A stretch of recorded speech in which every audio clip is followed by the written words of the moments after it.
la literatura portuguesa, porque tenemos la suerte de estar aquí rodeados por la exposición, la magnífica exposición que ha realizado Juanma Pérez, llamada, como sabéis, En Pessoa, que espero que todos hayáis visto ya, y si no, pues cuando acabe esta conferencia que tengáis a bien visitarla, porque realmente es una exposición hecha con una gran sensibilidad y una gran profundidad y conocimiento de Fernando Pessoa como buen conocedor y lector que es Juanma. Yo también quería dar las gracias al personal del Colegio Mayor Rector Peset, a su director Salvador Albiñana y a Ana Bonmatí, la gestora cultural que está aquí ahora ocupándose de que todos tenéis las fotocopias, porque gracias también a su entusiasmo y a su magnífico trabajo, pues ha sido posible que con la colaboración del Aula de Poesía de la Universidad de Valencia y del área de Filología Portuguesa del Departamento de Filología Española, que yo coordino, pues hayamos podido invitar al profesor Perfecto Cuadrado. Como todos ustedes saben, es un honor tenerlo aquí con nosotros, porque realmente hemos podido invitar a uno de los máximos especialistas, no solo en la figura de Fernando Pessoa, sino también en la poesía portuguesa del siglo XX. Y, como saben ustedes, su especialidad es el surrealismo. Pero bueno, Perfecto Cuadrado ha realizado una labor muy diversa que voy a pasar a resumirles pues para que conozcan parte de su obra. Es profesor catedrático de Filología Portuguesa en la Universidad de les Illes Balears y coordinador del Centro de Estudios de Surrealismo de la Fundação Cupertino de Miranda, en Vilanova de Famalicão, en Portugal. Es investigador, crítico y traductor, y ha recibido dos de los premios más importantes que se otorgan a los estudiosos de la cultura y la literatura portuguesa. Uno de ellos es el premio a su traducción del libro del Desasosiego, del libro del Desasosiego de Fernando Pessoa, publicado por la editorial Acantilado, y es el premio Giovanni Pontiero, premio que le fue concedido en el año 2004. Y otro de los premios muy importantes que ha recibido el profesor Perfecto Cuadrado es el premio Luso Español de Arte y Cultura, que se le concedió en el año 2008. Como saben, es un premio otorgado conjuntamente por el Ministerio español y por el Ministerio de Portugal a aquellos estudiosos que han destacado por su labor de difusión de la cultura portuguesa. Aparte de estos premios, como les decía, Perfecto Cuadrado ha realizado ediciones de la poesía completa de Henrique Risques Pereira, de Isabel Meireles, de Fernando Alves dos Santos, y es responsable de los 7 volúmenes de poesía de la colección La estirpe de los argonautas, publicada por la Junta de Extremadura.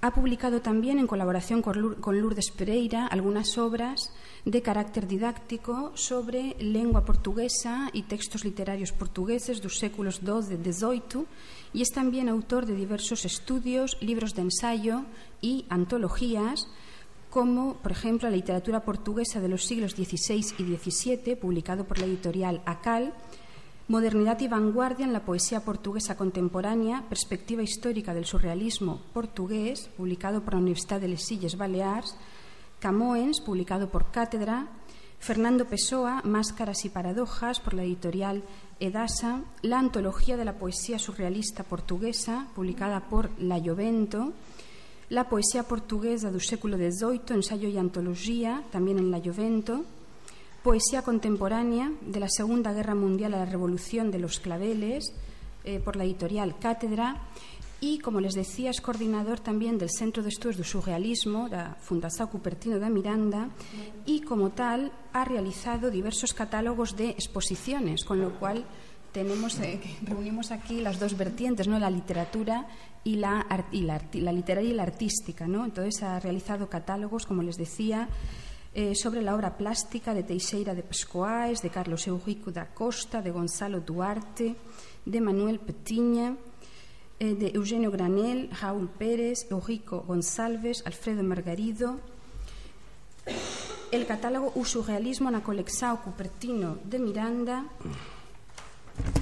por toda a parte Julio, y sobre Mario Cesarini, como saben, el gran poeta surrealista portugués, y obtuvo por esta obra el premio José Figueiredo de la Academia Nacional de Bellas Artes de Lisboa. Para concluir, me voy a permitir leerles un par de apuntes que han salido en diarios nacionales, ahora les diré cuáles, sobre la traducción que realizó el profesor Perfecto Cuadrado del libro del Desasosiego. En el ABC, Mercedes Monmani dijo: Libro del Desasosiego nos cambió a generaciones de españoles nuestra vida de lectores y amantes de la literatura. Ahora nos llega de nuevo gracias al profesor y conocido traductor Perfecto Cuadrado, uno de los más eminentes lusistas del momento en nuestro país. En la revista de libros, Elena Losada decía: nos encontramos ante una traducción absolutamente actualizada, hecha con el rigor de quien conoce con igual profundidad la lengua de origen y la de destino, y con la vibración de quien ama el texto que traduce, un texto lleno de trampas, de neologismos y de tangentes semánticas que constituye sin duda un desafío para cualquier traductor. Y termino con la opinión de Andrés Trapiello en El País, que dice: esta edición del libro del Desasosiego, uno de los libros más hermosos del siglo XX, ha sido traducida de manera ejemplar por uno de nuestros más finos lusófilos, el profesor de nombre no menos pessoano, Perfecto Cuadrado. Bueno, con todos ustedes, el profesor Perfecto Cuadrado, que les va a hablar de Pessoa revisitado. Muchas gracias.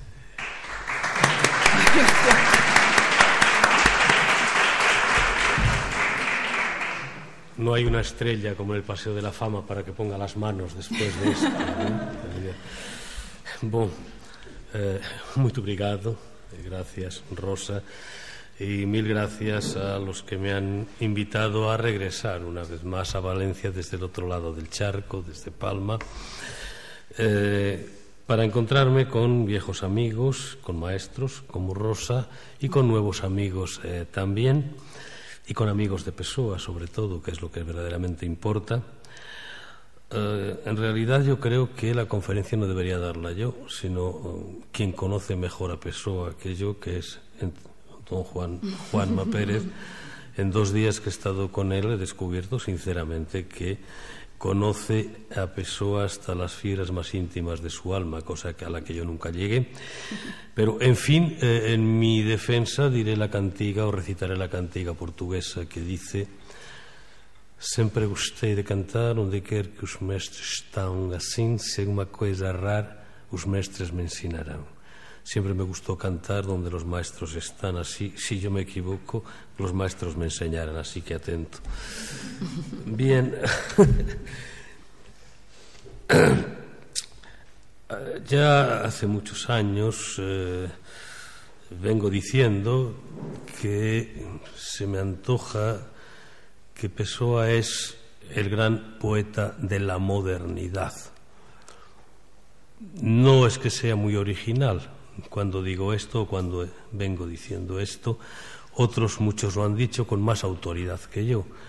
Recuerdo, por ejemplo, a Roman Jakobson, el gran lingüista, cuando decía que si quisiéramos citar algunos de los nombres fundamentadores de la modernidad, tendríamos que citar a Marx, a Freud, a Picasso, a Einstein y a Pessoa.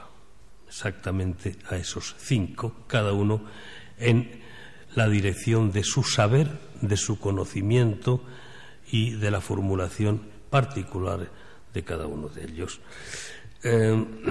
Efectivamente, ya digo, reitero hoy en público, creo que Pessoa es el poeta que mejor ha sabido formular las preguntas, los proyectos, los éxitos y los fracasos de esa modernidad que entiendo como un proceso, o mejor, como un proyecto de un proceso de transformaciones que hacia atrás nos llevaría a la revolución antropocéntrica renacentista, a la revolución científico-técnica renacentista y a la incipiente revolución industrial, pero que se formularía definitivamente en el siglo XVIII como proyecto que podríamos llamar ilustrado, moderno o romántico, tanto da el término, en este caso serían sinónimos los tres. Un proyecto de transformaciones políticas, sociales, económicas, religiosas, filosóficas, culturales, geográficas, espaciales y también, claro está, artísticas, literarias, poéticas y estéticas. Un proyecto que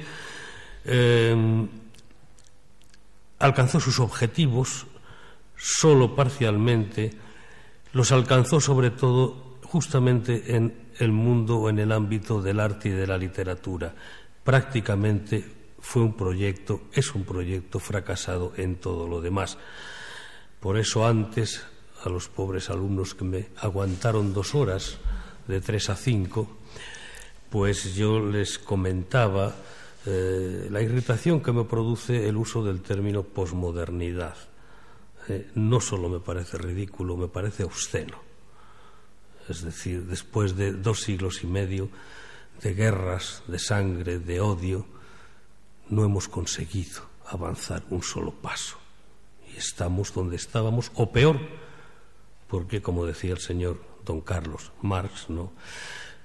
Cuando se ignora, cuando se olvida, cuando se oblitera o se margina el pasado, estamos condenados a repetirlo, pero transformado lo que fue gran tragedia en vodevil o sainete, trágicos, y en eso estamos. Por tanto, Pessoa es el gran poeta de la modernidad, Pessoa es nuestro gran poeta, Pessoa es el gran poeta épico de la modernidad, y con esto acabaré el sermón cuando llegue su hora, con la cuestión de la epopeya camoniana y de Pessoa como poeta épico, moderno, o de la modernidad. Siempre que se habla de Pessoa, ese Pessoa se habla de esa vida y se contrapone un poco la vida a la obra, hablando de esa vida suya como de una vida sin acontecimientos, ¿no? Una especie de deslizarse silencioso por los caminos de la vida. A Pessoa le hubiera gustado mucho esto, ¿no? Porque el propio Pessoa dijo una vez: si un día alguien quisiera escribir mi biografía, lo tenía fácil, solo tenía que escribir la fecha de mi nacimiento y la de mi muerte. Entre esas 2 fechas, todos los minutos son míos. Bueno, también hay quien ha dicho, como Octavio Paz, que el poeta no tiene biografía, que su obra es su biografía. Bueno, Fernando Pessoa efectivamente no tiene biografía, tiene 72 biografías, que es ahí a donde llega hasta ahora la investigación de Teresa Rita López, y parte de cuyas 72 biografías tienen vuesas mercedes en esa galaxia que me entretuve un día en dibujar y que no sé si me he quedado sin ejemplar por mi afán divulgativo. Bueno, es igual, no, lo conozco. Efectivamente, Fernando Pessoa aparece multiplicado y dividido, o multiplicado o dividido, como quieran, en toda una serie de personajes que van mucho más allá del simple seudónimo, como el que él propuso a un amigo suyo en la revista Orfeo. Cuando salió el primer número, la prensa lisboeta, zurró de lo lindo a la revista y a todos los miembros de la revista, pidiendo el manicomio para todos ellos. Entonces no se llamaba hospital psiquiátrico. Y, el papá, que no el padre, el papá de uno de los niños que escribían allí, pues amenazó a su hijo, y Pessoa le dijo: pues escribe con un seudónimo, y femenino además, que queda todavía más raro. Y efectivamente ese señor Cortes Rodríguez se transformó en Violante de Cisneiros en el segundo número. No es esto, no es el simple seudónimo que por una u otra razón a veces un autor o una autora utilizan. Ni siquiera ya es el supuesto heterónimo que antes de Pessoa empieza a ser construido por algunos escritores como el heterónimo colectivo Fradique Mendes, inventado por autores de la generación de 1870. Fradique Mendes, supuesto dandy portugués que vive en París codeándose con Baudelaire, con Verlaine, etcétera, y que supuestamente también escribía unos poemas que estos autores quieren dar a conocer. poemas a los que titulan genéricamente poemas del macadam, esto es, de la brea o del asfalto, poemas satánicos, urbanos, realistas y bodelerianos. O, por ejemplo, la idea del desdoblamiento que encontramos en un autor como Isidore Ducasse, que se transforma o se desdobla en el conde de Lautréamont, que a su vez se desdobla en el personaje de Maldoror de sus cantos. No es ni el seudónimo, ni es este tipo de heterónimos, ni tampoco es el complementario que decía Antonio Machado, Antonio Mairena, Abel Martín, etc. Es algo mucho más importante, más profundo, más grave. Es la creación de una verdadera personalidad con físico, con biografía, con retrato moral, con una lengua, un portugués específico, diferente de los otros, de cada uno de los otros heterónimos, con una evolución en el uso de la lengua portuguesa, en el uso literario y en el uso crítico, y hasta con horóscopo muchos de ellos. Está claro que muchos no pasaron del simple nombre, muchos no pasaron de una labor tangencial, pero los más importantes acabaron por convertirse en verdaderas criaturas, verdaderos personajes, entre ellos el propio Fernando Pessoa, después de haber conocido a su maestro, su creación heteronímica, Alberto Caeiro. Hablaremos de ello ahora, está aquí como centro de la galaxia principal. Hasta tal punto ha llegado esta preocupación por la heteronimia pessoana, que es un poco de lo que vamos a hablar sobre todo aquí, que Antonio Tabucchi, un gran pessoano y un escritor pessoano, además, no está aquí porque tiene un genio un poco así, pero a veces yo le decía, es que somos todos heterónimos de Pessoa ya, ¿no? Yo ya no sé dónde empieza y acaba el ser y la ficción del ser. Bueno, él no me miraba así. En cualquier caso, Antonio Tabucchi, que escribió un libro, Un baúl lleno de gente, que está traducido ya al castellano, se imagina efectivamente que un día haya un cataclismo, hubiera habido, un cataclismo terrible, Europa, pues, o media Europa, Portugal sobre todo, España, etcétera, hubieran prácticamente desaparecido y que al cabo de 200 años, pues como sucedió con Pompeya, alguien va y descubre el baúl de Fernando Pessoa. Uno de los baúles, porque ahora ya salió otro. Pero bueno, el baúl por antonomasia, el de los 29.000 documentos reunidos. Y decía Tabucchi, dice, imaginemos con ese descubridor hipotético el espanto de esos descendientes nuestros al entrar en conocimiento de que un pequeño país del siglo XX, olvidado de Europa y por ella olvidado, había conocido el esplendor de una grandiosa época de Pericles en la poesía, una veintena de años, el lapso de tiempo análogo al de la actuación de los Pessoa de 1914 a 1935, en los que 4 poetas, los 4 grandes heterónimos de Pessoa, diferentes y hasta contrapuestos entre sí, ya sea en la expresión, ya en el temperamento, pero todos igualmente grandes y fascinantes por la complejidad de los temas y por la calidad del verso, poetizan simultáneamente, polemizan epistolarmente, discuten públicamente, se escriben al mismo tiempo prefacios cordiales pero muy ceremoniosos, tratándose mutuamente de usted, eran ciertamente otros tiempos, hasta que inexplicablemente callan todos al mismo tiempo, sumergiéndose en la nada. Si así aconteciera, tal vez surgiese un caso Homero o un caso Shakespeare al revés. En vez de un solo nombre, receptáculo de muchas vidas y muchas vivencias, muchas vidas y muchas vivencias en un solo poeta. Esto verdaderamente es así, y es así de sorprendente, y es una de las razones de nuestra fascinación por este Fernando Pessoa multiplicado en múltiples Pessoas. Por eso se han buscado explicaciones para este fenómeno, y ha habido muchísimas y muy diversas. Yo he reunido algunas, a partir sobre todo de las investigaciones de Prado Coelho o de mi amigo João Palma Ferreira. Por ejemplo, lo que voy a decir no es mío, por tanto son razones que otros han encontrado. Por ejemplo, la inestabilidad sentimental del poeta. falta de voluntad, la abulia de que habla Pessoa y que en definitiva hace que se derive o que derive el sentimiento y el pensamiento del autor canalizado hacia personajes diferentes.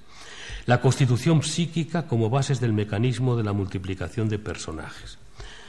En segundo lugar, otros explican esta multiplicación de heterónimos como un proceso de despersonalización producto del concepto conscientemente asumido del poeta, cuyo temperamento es disuelto por la inteligencia, en alusión a los 4 grados de la poesía lírica, que se correspondería con los 4 grados del proceso alquímico. Se ha interpretado muchas veces, esta es una de las grandes vías de interpretación de la creación heteronímica, justamente por la vía del esoterismo y más particularmente por la vía justamente de la alquimia, es decir, el aislamiento de los yos, de los varios múltiples yos que nos fundamentan, para, a partir de ese aislamiento, con la conjunción posterior otra vez y la reunión de esos 4 elementos en uno solo, que vendría a ser la famosa piedra filosofal, no tanto el oro material como el oro del conocimiento, del saber,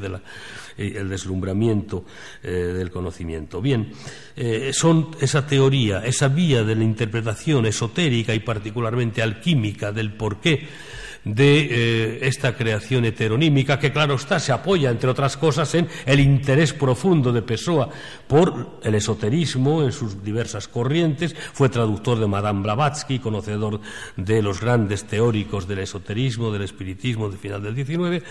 Pues bien, entre los que siguen esta línea importantísima de interpretación estarían Antonio Cuadros y sobre todo mi maestro Ángel Crespo, maestro y amigo. Otros hablan de esa despersonalización, esa multiplicación en varios yos diferentes, como consecuencia del ser portugués. Lo dice Pessoa. Dice, la adaptabilidad que en lo mental da la inestabilidad y por tanto la diversificación del individuo en el interior de sí mismo. El buen portugués es varias personas al mismo tiempo. Lo dice Pessoa. También esa despersonalización ha sido entendida como una condición básica de la multiplicidad del escritor en una fase nueva de la civilización. El estadio moderno de la civilización se caracteriza por la inestabilidad, por la violencia, por el vértigo de la velocidad, la idea heraclitiana de la realidad, que es la que sustenta la manera de ver, la manera de apropiarse de y la manera de decir de la modernidad. Hubo un momento en que yo recopilé una serie de aforismos de Pessoa y le puse un título que hoy me parece incompleto: Fernando Pessoa, máscaras y paradojas. Me faltó un tercer término y un tercer concepto: Pessoa, máscaras, paradojas y fragmentos. Y así hubiera definido las marcas, o hubiera citado las marcas fundamentales de nuestra manera desasosegante y trágica a veces, ya digo, de ver, de apropiarnos de y de formular, decir y comunicar la realidad, nuestra experiencia de la realidad. El escritor, en esta fase nueva de la civilización, ha de realizarse de modo diferente, dice Pessoa. Así, cada uno de nosotros nació enfermo de toda esta complejidad. En cada alma giran los volantes de todas las fábricas del mundo. Por cada alma pasan todos los trenes del globo. Todas las grandes avenidas de todas las grandes ciudades acaban en cada una de nuestras almas. La heteronimia sería así el procedimiento de aquel sueño de Pessoa de ser todo de todas las maneras posibles. Versión parcial de la sed de absoluto de los románticos, lo absoluto en el conocer, lo absoluto en el sentir y lo absoluto en el decir lo que sentimos y conocemos o pensamos. Ejemplos se los di antes a los alumnos de la otra charla.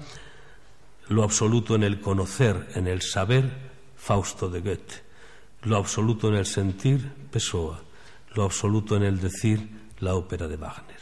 Bueno, pues justamente por esa vía de sentirlo todo de todas las maneras posibles, conocerlo todo de todas las maneras posibles, decirlo todo de todas las maneras posibles, ser como Dios, recuperar, reconquistar el paraíso, o mejor dicho, reconquistarlo de tal modo y ser de tal modo otra vez grandes que los propios dioses suspiren por equipararse a los humanos. Ese sería el sueño romántico, el sueño que hizo que llenaran su panteón de nuevos héroes, Prometeo, Ícaro, Frankenstein, los creadores de vida, los usurpadores de la exclusividad divina de la creación de la vida, Luzbel, no el diablo de nuestras iglesias, sino el ángel caído del retiro, el adolescente del libro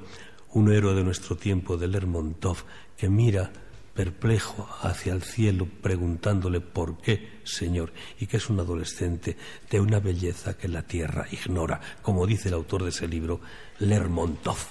Bueno, pues todo esto está al fondo. También la heteronimia puede ser un camino por el cual el poeta se supere o se evite a sí mismo. Y en fin, también Pessoa, no sé si aquí estaría, sería razonable citar ese humor de que me hablaba Juanma ayer. Pessoa, hablando de ello, Pessoa se autoanalizaba múltiplemente, ¿no? Tenía aquella conciencia restricta de que hablaban los jesuitas probablemente. Decía que la heteronimia en definitiva no era sino la forma de suplir las grandes carencias de comunicación social y afectiva. Decía Pessoa, con semejante falta de gente coexistible como la que hay hoy, ¿qué puede hacer un hombre de sensibilidad sino inventarse a sus amigos o cuando menos a sus compañeros espirituales? No tenía muy buen concepto de sus semejantes más próximos, a los que designaba con una expresión brutal a la que solo he encontrado parecido en Mallorca. Él hablaba de los seres humanos como cadáveres aplazados que procrean. En Mallorca hablamos de trozos de carne bateada, trozos de carne bautizada, bien, son verdaderamente. Bueno, Pessoa no tenía. Bien, por lo tanto, el fenómeno de la heteronimia se ha prestado a múltiples interpretaciones, pero en cualquier caso ha sido siempre uno de los ejes o de los polos mayores de atracción, de fascinación, de perplejidad de los investigadores y de los lectores también. Cuando se habla de la heteronimia de Pessoa, claro está que se suele citar al propio Pessoa y sobre todo algunos textos de Pessoa, como la famosa carta sobre el origen de los heterónimos o sobre la génesis de los heterónimos, que nunca se llama así, obviamente. Pero antes de ir a esa carta, que yo leo y releo y vuelvo a leer y leo en público otra vez, aunque ya la han leído casi todos ustedes, porque es que me resulta apasionante otra vez. Antes de eso digo, quería hablar un poco, no, simplemente mencionar, después hablaré de algunos de ellos, mencionar algunos de estos Pessoas diferentes. Los grandes heterónimos, evidentemente, el maestro Alberto Caeiro, ya veremos cuál es su papel, porque yo también tengo mi interpretación de la heteronimia pessoana, y hablaré de ella enseguida. Por tanto, Alberto Caeiro, el ejecutor del maestro, el asesino del padre, Pascuais, Reis, Ricardo Reis, Álvaro de Campos y el propio Fernando Pessoa post-Caeiro. Después, el filósofo, o el que debería de haber sido el filósofo, el fundamentador filosófico de toda la poesía de los heterónimos, Antonio Mora. Después, los autores del libro del desasosiego, Fernando Pessoa primero, Vicente Guedes después y finalmente Bernardo Soares, el autor consagrado del libro del desasosiego. Pero y los Pessoas anteriores y posteriores al descubrimiento de Caeiro, también hay varios. El Pessoa simbolista berliniano de Saudade Dada, el Pessoa decadentista y saudosista o paulista o páulico, del término Paul, pantano, su poema más conocido de esta etapa, que pertenece al conjunto de poemas Impresiones del crepúsculo. El poeta cubista. El término cubista siempre he dicho que no me parece apropiado para la poesía. Pessoa, lúcido y mucho más inteligente, no solo que yo, sino que todos los críticos literarios posteriores, hablaba de interseccionismo, no de cubismo. Pues bien, el poeta interseccionista, al que algunos llamarían cubista, y si alguien va a una oposición y le preguntan, que diga que sí que hay cubismo literario, que no. Pues bien, de un poema como Xuva oblicua, lluvia oblicua. El poeta tradicional, popular, que asume toda la tradición de la poesía popular oral portuguesa y que se manifiesta en las cuadras o cuartetas al gusto popular. El poeta sebastianista heráldico, que recoge ahora en el otro extremo toda la poesía culta épica portuguesa, el poeta de Mensagem, del único libro publicado en vida. El poeta excepcionalmente erótico y en lengua inglesa, que canta alternativamente primero el amor heterosexual en Epitalamio y después el amor homosexual en Antinou. También podemos hablar después, si a alguien le apetece, del Eros de Pessoa, que tiene su gracia. Lo que no sé si tiene Eros, pero gracia tiene. También el traductor de Edgar Allan Poe, por ejemplo, o de otros autores, entre ellos el español Espronceda, no escogía los autores al azar, sabía muy bien a quienes leía, a quienes mantenía en su biblioteca y a quienes se proponía traducir al portugués primero, después al inglés, para que formaran parte de esa gran antología sensacionista que iba a provocar la gran revolución de Occidente. Hablaremos de ello después. Más cosas, sí. El dramaturgo, por ejemplo, shakespeariano y simbolista, estático, antifuturista de El marinero, o mariñeiro. O el dramaturgo trágico, clásico y goetiano de El Fausto. Pessoa escribió un Fausto fragmentario, claro está, como todo en Pessoa, pero lo escribió. El narrador, por ejemplo, de O banqueiro anarquista, el banquero anarquista, donde se manifiesta el pensamiento paradójico de Fernando Pessoa.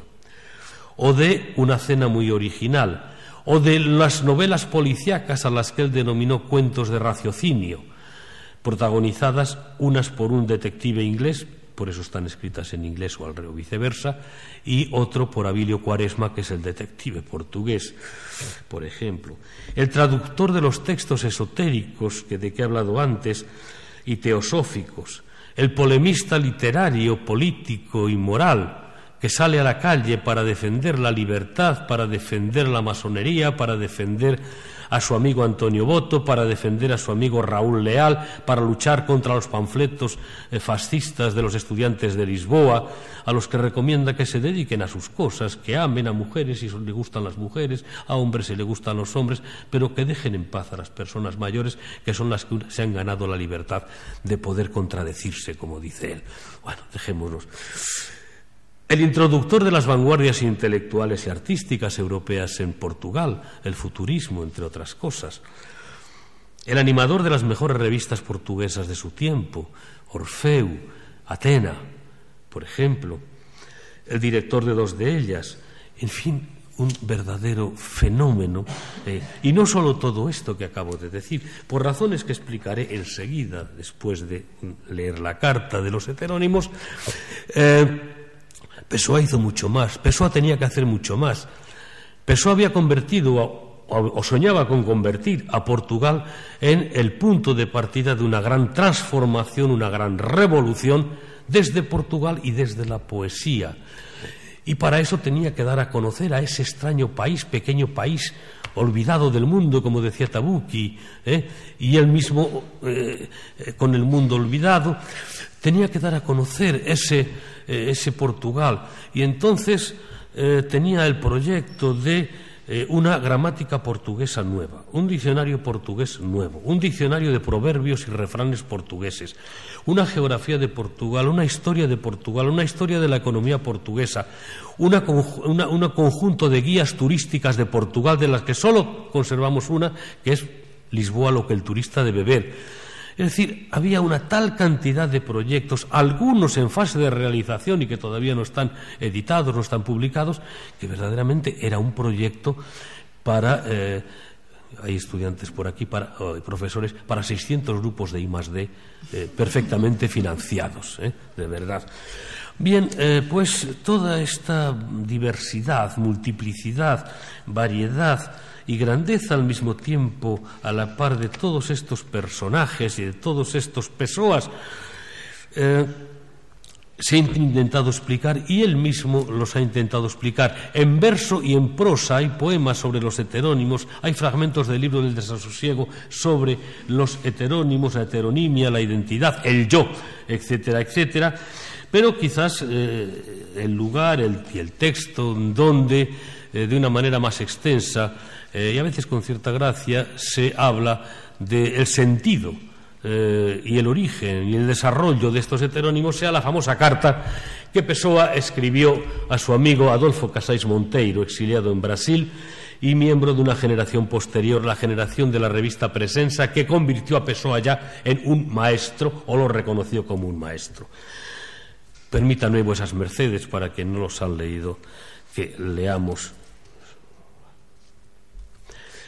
esa carta. Dice: el punto central de mi personalidad como artista es que soy un poeta dramático. Tengo continuamente en todo cuanto escribo la íntima exaltación del poeta y la despersonalización del dramaturgo.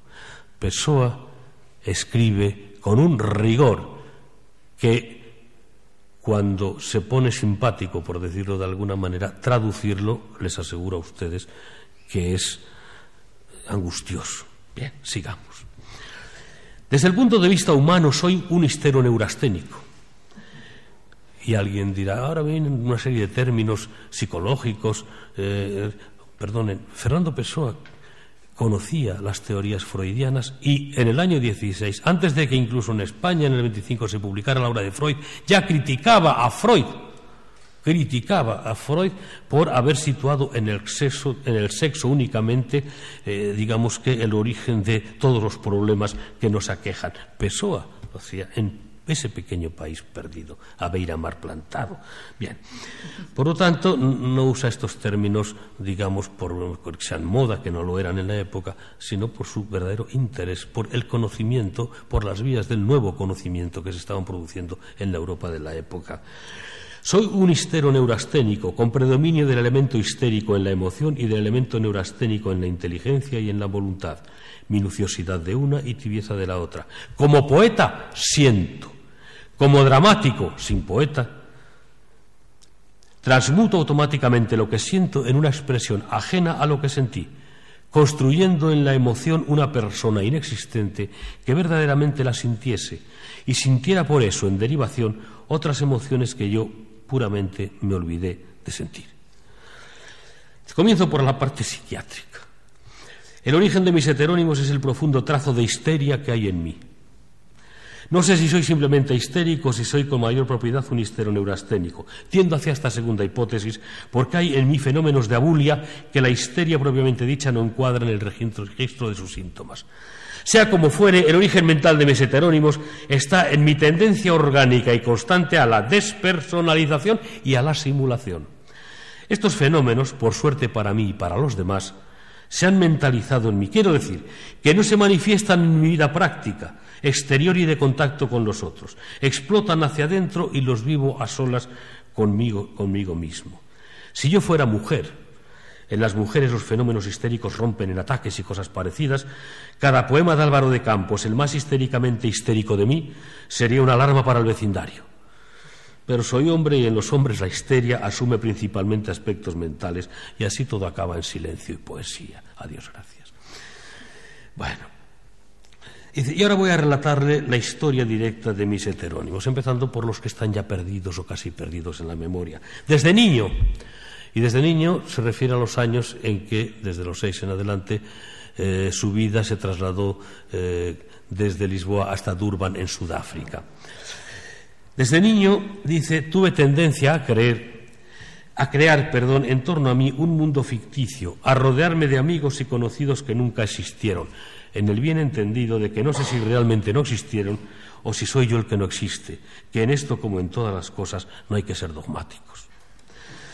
Desde que me conozco, el humor otra vez, desde que me conozco como siendo aquello a lo que llamo yo, me acuerdo de precisar mentalmente en figura, en movimientos, carácter e historia, varias figuras irreales que eran para mí tan visibles y mías como las cosas de aquello a lo que llamamos quizás abusivamente la vida real. Esta tendencia, que me viene desde que recuerdo ser un yo, me ha acompañado siempre, mudando un poco el tipo de música con que me encanta, pero sin alterar nunca su manera de encantar. Recuerdo, sí, el que me parece haber sido mi primer heterónimo, o más bien, mi primer conocido inexistente, Le Chevalier de Pas, de mis 6 años, a través del cual me escribía cartas a mí mismo en francés, y cuya figura no enteramente vaga todavía conquista aquella parte de mi afecto que confina con la saudade. Me acuerdo con menos nitidez de otra figura, cuyo nombre ya no recuerdo, pero que también lo tenía de extranjero y que era, no sé en qué, un rival del Chevalier de Pas, pero además en inglés. Cosas de niños, dirán ustedes, sin duda, o quizás, pero las viví hasta el punto de que todavía hoy las vivo, puesto que las recuerdo de tal modo que es menester un esfuerzo para hacerme saber que no fueron realidades.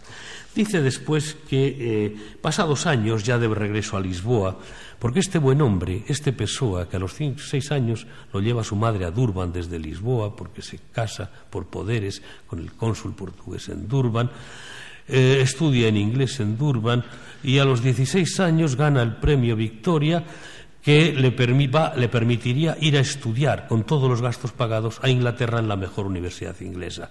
¿Qué hace Fernando Pessoa? Efectivamente sale de Durban y se va a Lisboa. Y se queda en Lisboa, donde va 6 meses o así a la universidad hasta que se aburre profundamente. Imaginaos ahora lo que pasaría. Bueno, esto está grabándose. Bien. Bueno, como digo, pasados unos años ya en Lisboa, dice que se le ocurrió gastarle una broma a su amigo del alma, Mario Sá Carneiro, inventándose un poeta. Dice que al final no le gastó la broma, pero le quedó ya dibujada la idea de la creación de esos personajes. Finalmente, dice él, en 1914, el 8 de marzo, todo esto es mentira, claro está, de una deliciosa mentira, pero si non è vero è ben trovato. Está muy bien encontrado. Me aproximé un día a una cómoda alta y tomando un papel comencé a escribir de pie, como escribo siempre que puedo. Y escribí 30 y tantos poemas seguidos, en una especie de éxtasis cuya naturaleza no conseguiré definir. Fue el día triunfal de mi vida y no volveré a tener otro igual. Abrí con un título, El guardador de rebaños, el pastor. Y lo que sobrevino en mí fue la aparición en mí de alguien a quien di de inmediato el nombre de Alberto Caeiro. Disculpe lo absurdo de la frase. Había aparecido en mí mi maestro. Esa fue la sensación inmediata que tuve. Y tanto es así que una vez escritos esos 30 y tantos poemas, cogí inmediatamente otro papel y escribí también de corrido los 6 poemas que constituyen la lluvia oblicua de Fernando Pessoa. Inmediatamente, totalmente, fue el regreso de Fernando Pessoa a Alberto Caeiro, a Fernando Pessoa él solo. O mejor, fue la reacción de Fernando Pessoa contra su inexistencia como Alberto Caeiro. Aparecido Alberto Caeiro, traté de luego de descubrirle instintiva y subconscientemente unos discípulos y arranqué de su falso paganismo al Ricardo Reis latente. Le descubrí el nombre y se lo ajusté a sí mismo porque en ese momento ya lo veía.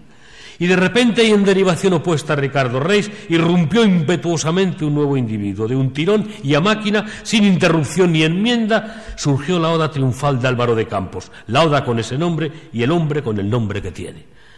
Y entonces creé una cotería y una charlatanería entre ellos inexistente. Y unos apuntes más sobre el particular. Yo veo ante mí, en el espacio incoloro pero real del sueño, esto le gusta mucho a Juan, las caras y los gestos de Caeiro, Ricardo Reis y Álvaro de Campos. Desconstruí las edades y las vidas. Ricardo Reis nació en 1887, un año antes que Pessoa. No me acuerdo del día ni del mes, pero los tengo por alguna parte. Nació en Oporto, es médico y actualmente se encuentra en Brasil. José Saramago lo devolvería a Portugal después en su novela El año de la muerte de Ricardo Reis. Alberto Caeiro nació en 1889, un año después que Pessoa, y murió en 1915. Nació en Lisboa, pero vivió la mayor parte de su vida en el campo. No tuvo profesión ni apenas educación. Álvaro de Campos nació en Tavira, en el Algarve, en el sur, el 15 de octubre de 1890, a la 1:30 de la tarde, me dice Ferreira Gómez aquí al lado. Y es cierto, pues hecho el horóscopo para esa hora, concuerda perfectamente. Álvaro de Campos, como se sabe, es ingeniero naval por Glasgow, pero está aquí en Lisboa inactivo. Caeiro era de estatura media y, aunque era verdaderamente frágil, murió tuberculoso. No parecía tan frágil como en realidad era. Ricardo Reis es muy poco más bajo, más fuerte, más seco. Álvaro de Campos es alto, unos 75 metros de altura, 2 centímetros más que yo. Es delgado y con cierta tendencia a curvarse. Cara afeitada a todos, Caeiro rubio sin color, ojos azules, Reis de un vago moreno mate, Campos entre blanco y moreno, tipo aproximado de judío portugués, aunque de pelo liso y normalmente echado a un lado, y monóculo. Caeiro, como dije, apenas tuvo educación, solo instrucción primaria. Se le murieron muy pronto los padres y él se quedó en su casa viviendo de unas exiguas rentas. Vivía con una tía vieja, una tía abuela, como Pessoa, vivió mucho tiempo en Lisboa también, especialmente la famosa tía abuela Dionisia. Ricardo Reis, educado en un colegio de jesuitas, es, como dije, médico. Vive en Brasil desde 1919 tras expatriarse voluntariamente por sus convicciones monárquicas. Es un latinista por educación ajena y un semihelenista por propia educación. Y Álvaro de Campos tuvo una educación corriente de instituto. Después fue enviado a Escocia para estudiar ingeniería, primero mecánica y después naval. Durante unas vacaciones viajó a Oriente, de cuyo viaje nació el poema Opiario, y le enseñó latín un tío de la Beira que era cura. Después dice cómo escribía en nombre de todos ellos y después habla de algo fundamental, que es la cuestión del paganismo, de esa nueva filosofía, esa nueva religión que debería de ser la que sustentara, desde el punto de vista de las ideas, ese orden nuevo, ese mundo nuevo, ese paraíso reconquistado, ese quinto imperio que nos traería el supracamoens, señor que estaba entre nosotros y había nacido entre Caeiro y Reis en 1888, Fernando Pessoa. Mi maestro Caeiro dice no era un pagano, era el paganismo. Ricardo Reis es un pagano, Antonio Mora es un pagano, y yo, habla Álvaro de Campos, soy un pagano. Y el mismo Fernando Pessoa sería un pagano si no fuera un ovillo enrollado hacia adentro. Pero Ricardo Reis es un pagano por carácter, Antonio Mora es un pagano por convicción, y decía, y Alberto Caeiro no es que sea un pagano, es la consubstanciación del paganismo. Bien, decía que, porque veo que podemos cansarnos y el calor veo que agobia, pero en fin, cuando se cansen hace así y hacemos una pausa, aunque la pausa la tengo estudiada para acabar con una especie de coda final, de bajada de escalera de la vedette. Bueno, digo que había muchas interpretaciones para esta heterogeneidad, esta multiplicidad, esta despersonalización, esta creación heteronímica. Yo creo que todas son complementarias, todas enriquecen nuestra visión del proceso de despersonalización y de creación de Fernando Pessoa. Y claro está, también pues he investigado, no preinvestigado, me he preguntado, he reflexionado sobre esto y tengo mi propia, una de las teorías, que hay otros que parece que la comparten. Bien. Y esto hace que me vuelva hacia atrás en un feedback hacia 1888, cuando nace Pessoa, en un momento muy particular para la Europa de sus años. Un momento en el que por toda Europa se va extendiendo, sobre todo en el ambiente intelectual, espiritual, artístico, un clima, una atmósfera de pesimismo que roza el nihilismo, de desasosiego que roza la desesperación, de negación, la idea de que Europa, que lleva un siglo de convulsiones profundas, que acabó con el antiguo régimen al final del XVIII definitivamente, sucediéndole la época del terror, después la del imperialismo napoleónico, después la de las luchas emancipadoras proletarias de 1848, después las de la Comuna, la unificación violenta y la modernización violentísima de Alemania, la unificación de Italia, un cúmulo de tensiones, de problemas de todo orden, moral, ético, político, económico, social, etcétera, que, en fin, hicieron que toda esa Europa del último tercio del siglo XIX, pues cayera en un profundo pesimismo, en una cierta angustia, en un preguntarse hacia dónde vamos, qué es esto. Bueno, todos nos lo preguntamos y sobre todo ahora, pero en cualquier caso algunos dieron respuesta a esa preocupación, o le pusieron nombres y le pusieron símbolos y referencias a esa preocupación. Particularmente un autor alemán, Max Nordau, que escribió un libro, La Degeneración. Escribió otro que fue un viaje por España que hizo hacia la España que llamamos profunda o España negra, como había hecho antes Verhaeren y había publicado con ayuda de Darío Regoyos, y después haría Gutiérrez Solana. Max Nordau visitó España también, pero además de eso, que interesa menos, escribió ese libro, La Degeneración, que sirvió pues para que se extendiera por Europa la idea de que Europa estaba padeciendo una profunda crisis, que Europa realmente, lo que entendemos por Europa, ese mundo que se ha ido construyendo a partir de las religiones monoteístas, islamismo, judaísmo, cristianismo, a partir del paganismo grecolatino, a partir de las vías esotéricas de todas esas direcciones, esa Europa ya nada tiene que decir. Es una Europa agónica, en estado de profunda descomposición, en estado terminal. Y comparando a esa Europa con el Imperio Romano en su final. Los bárbaros están en la frontera y solo cabe esperar que acaben con toda esta Europa degenerada, descompuesta, sin nada más que decir, y vengan los bárbaros e instauren una nueva Edad Media y una Europa nueva. Esa sensación de hastío, de tedio profundo, lo comentaba también antes con los alumnos de Rosa.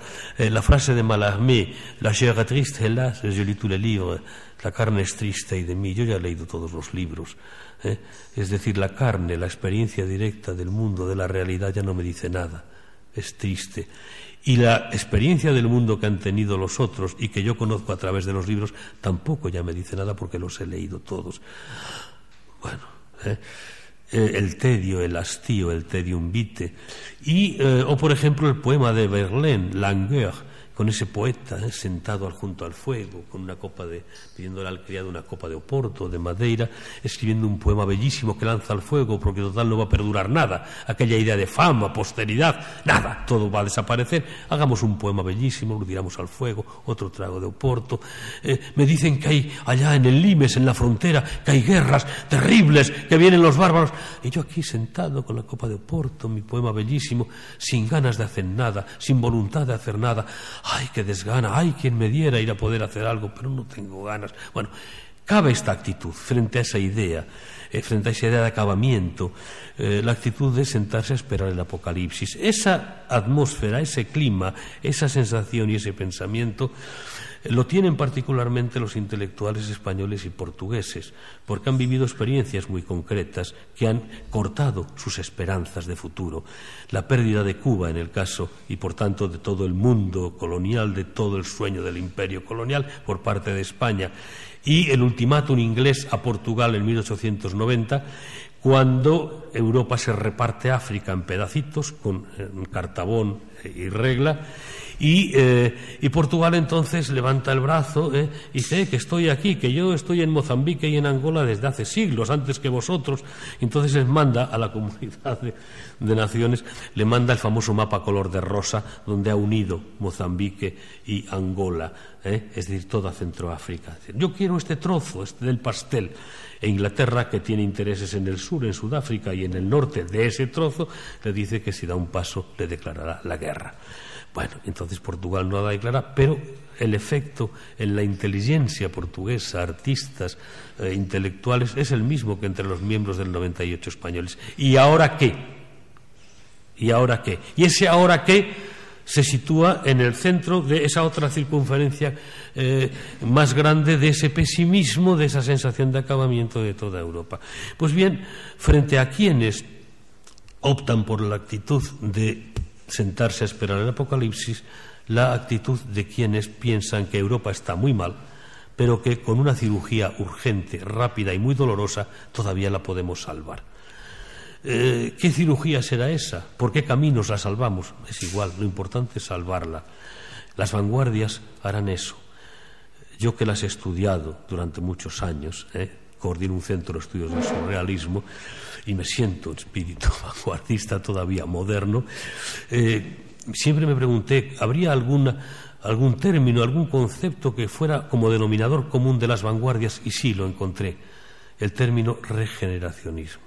Frente al degeneracionismo finisecular, el regeneracionismo de comienzos del siglo XX.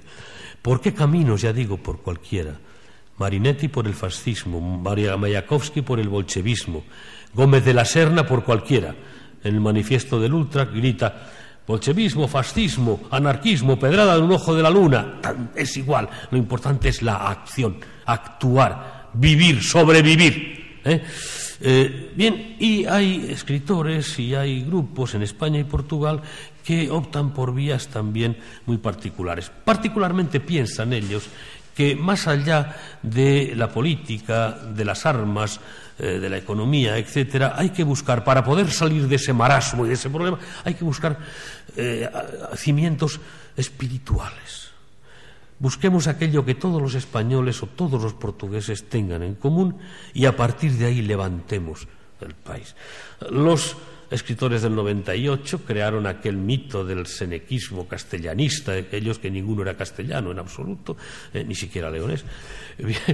Pues crearon todo ese mito. Y en Portugal, ¿qué pasa? El primero que apunta hacia una vía necesaria y posible de regeneración es Teixeira de Pascuais, con su saudosismo. ¿Qué tienen los portugueses en común? ¿Qué les une? La saudade, el sentimiento de saudade.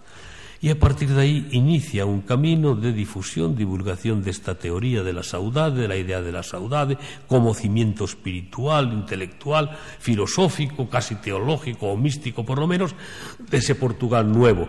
Claro que no solo eso, porque paralelamente contribuye a la creación en Oporto del grupo Renascença Portuguesa, Resurrección o Renacimiento Portugués, y de la revista Águia, pájaro emblemático de Resurrección, que va a ser el portavoz de ese grupo. Pero Pascuais inicia ese camino, como digo.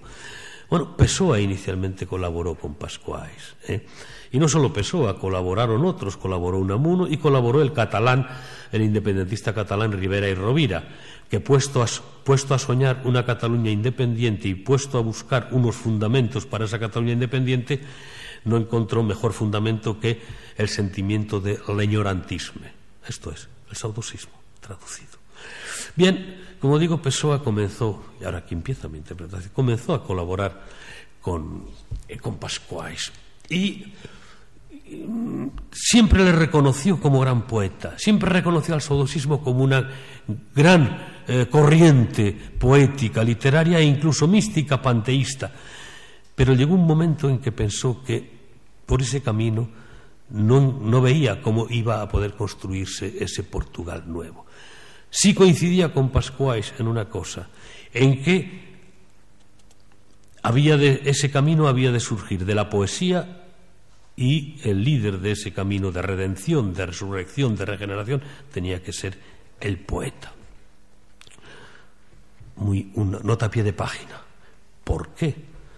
Bueno, porque el poeta, es decir, con la idea de la lengua evangélica, del Evangelio de Juan, de que la lengua es creadora de realidad y no solo traductora de realidad, algo que es evidente. Si no nombramos una cosa, no existe para nosotros definitivamente. Y si no sabemos cómo se llama, tenemos que decir ese chisme, coño, sí, ese artilugio, esa cosa. Hay que decir algo, hay que nombrarla, si no, no acaba de existir. ¿Y quién es el que mejor conoce la lengua? El que tiene un conocimiento más rico, por tanto más productivo, más creador, más revolucionario de la lengua, el poeta. Por tanto, es el poeta el llamado a crear esa realidad nueva, ese Portugal nuevo. Para otros sería el filósofo, hablo de Ortega, claro está. Y los dos parten de una misma teoría, no lo olvidemos. Primero, siempre la humanidad se ha dividido en una minoría, una aristocracia que gobierna y una mayoría que es gobernada.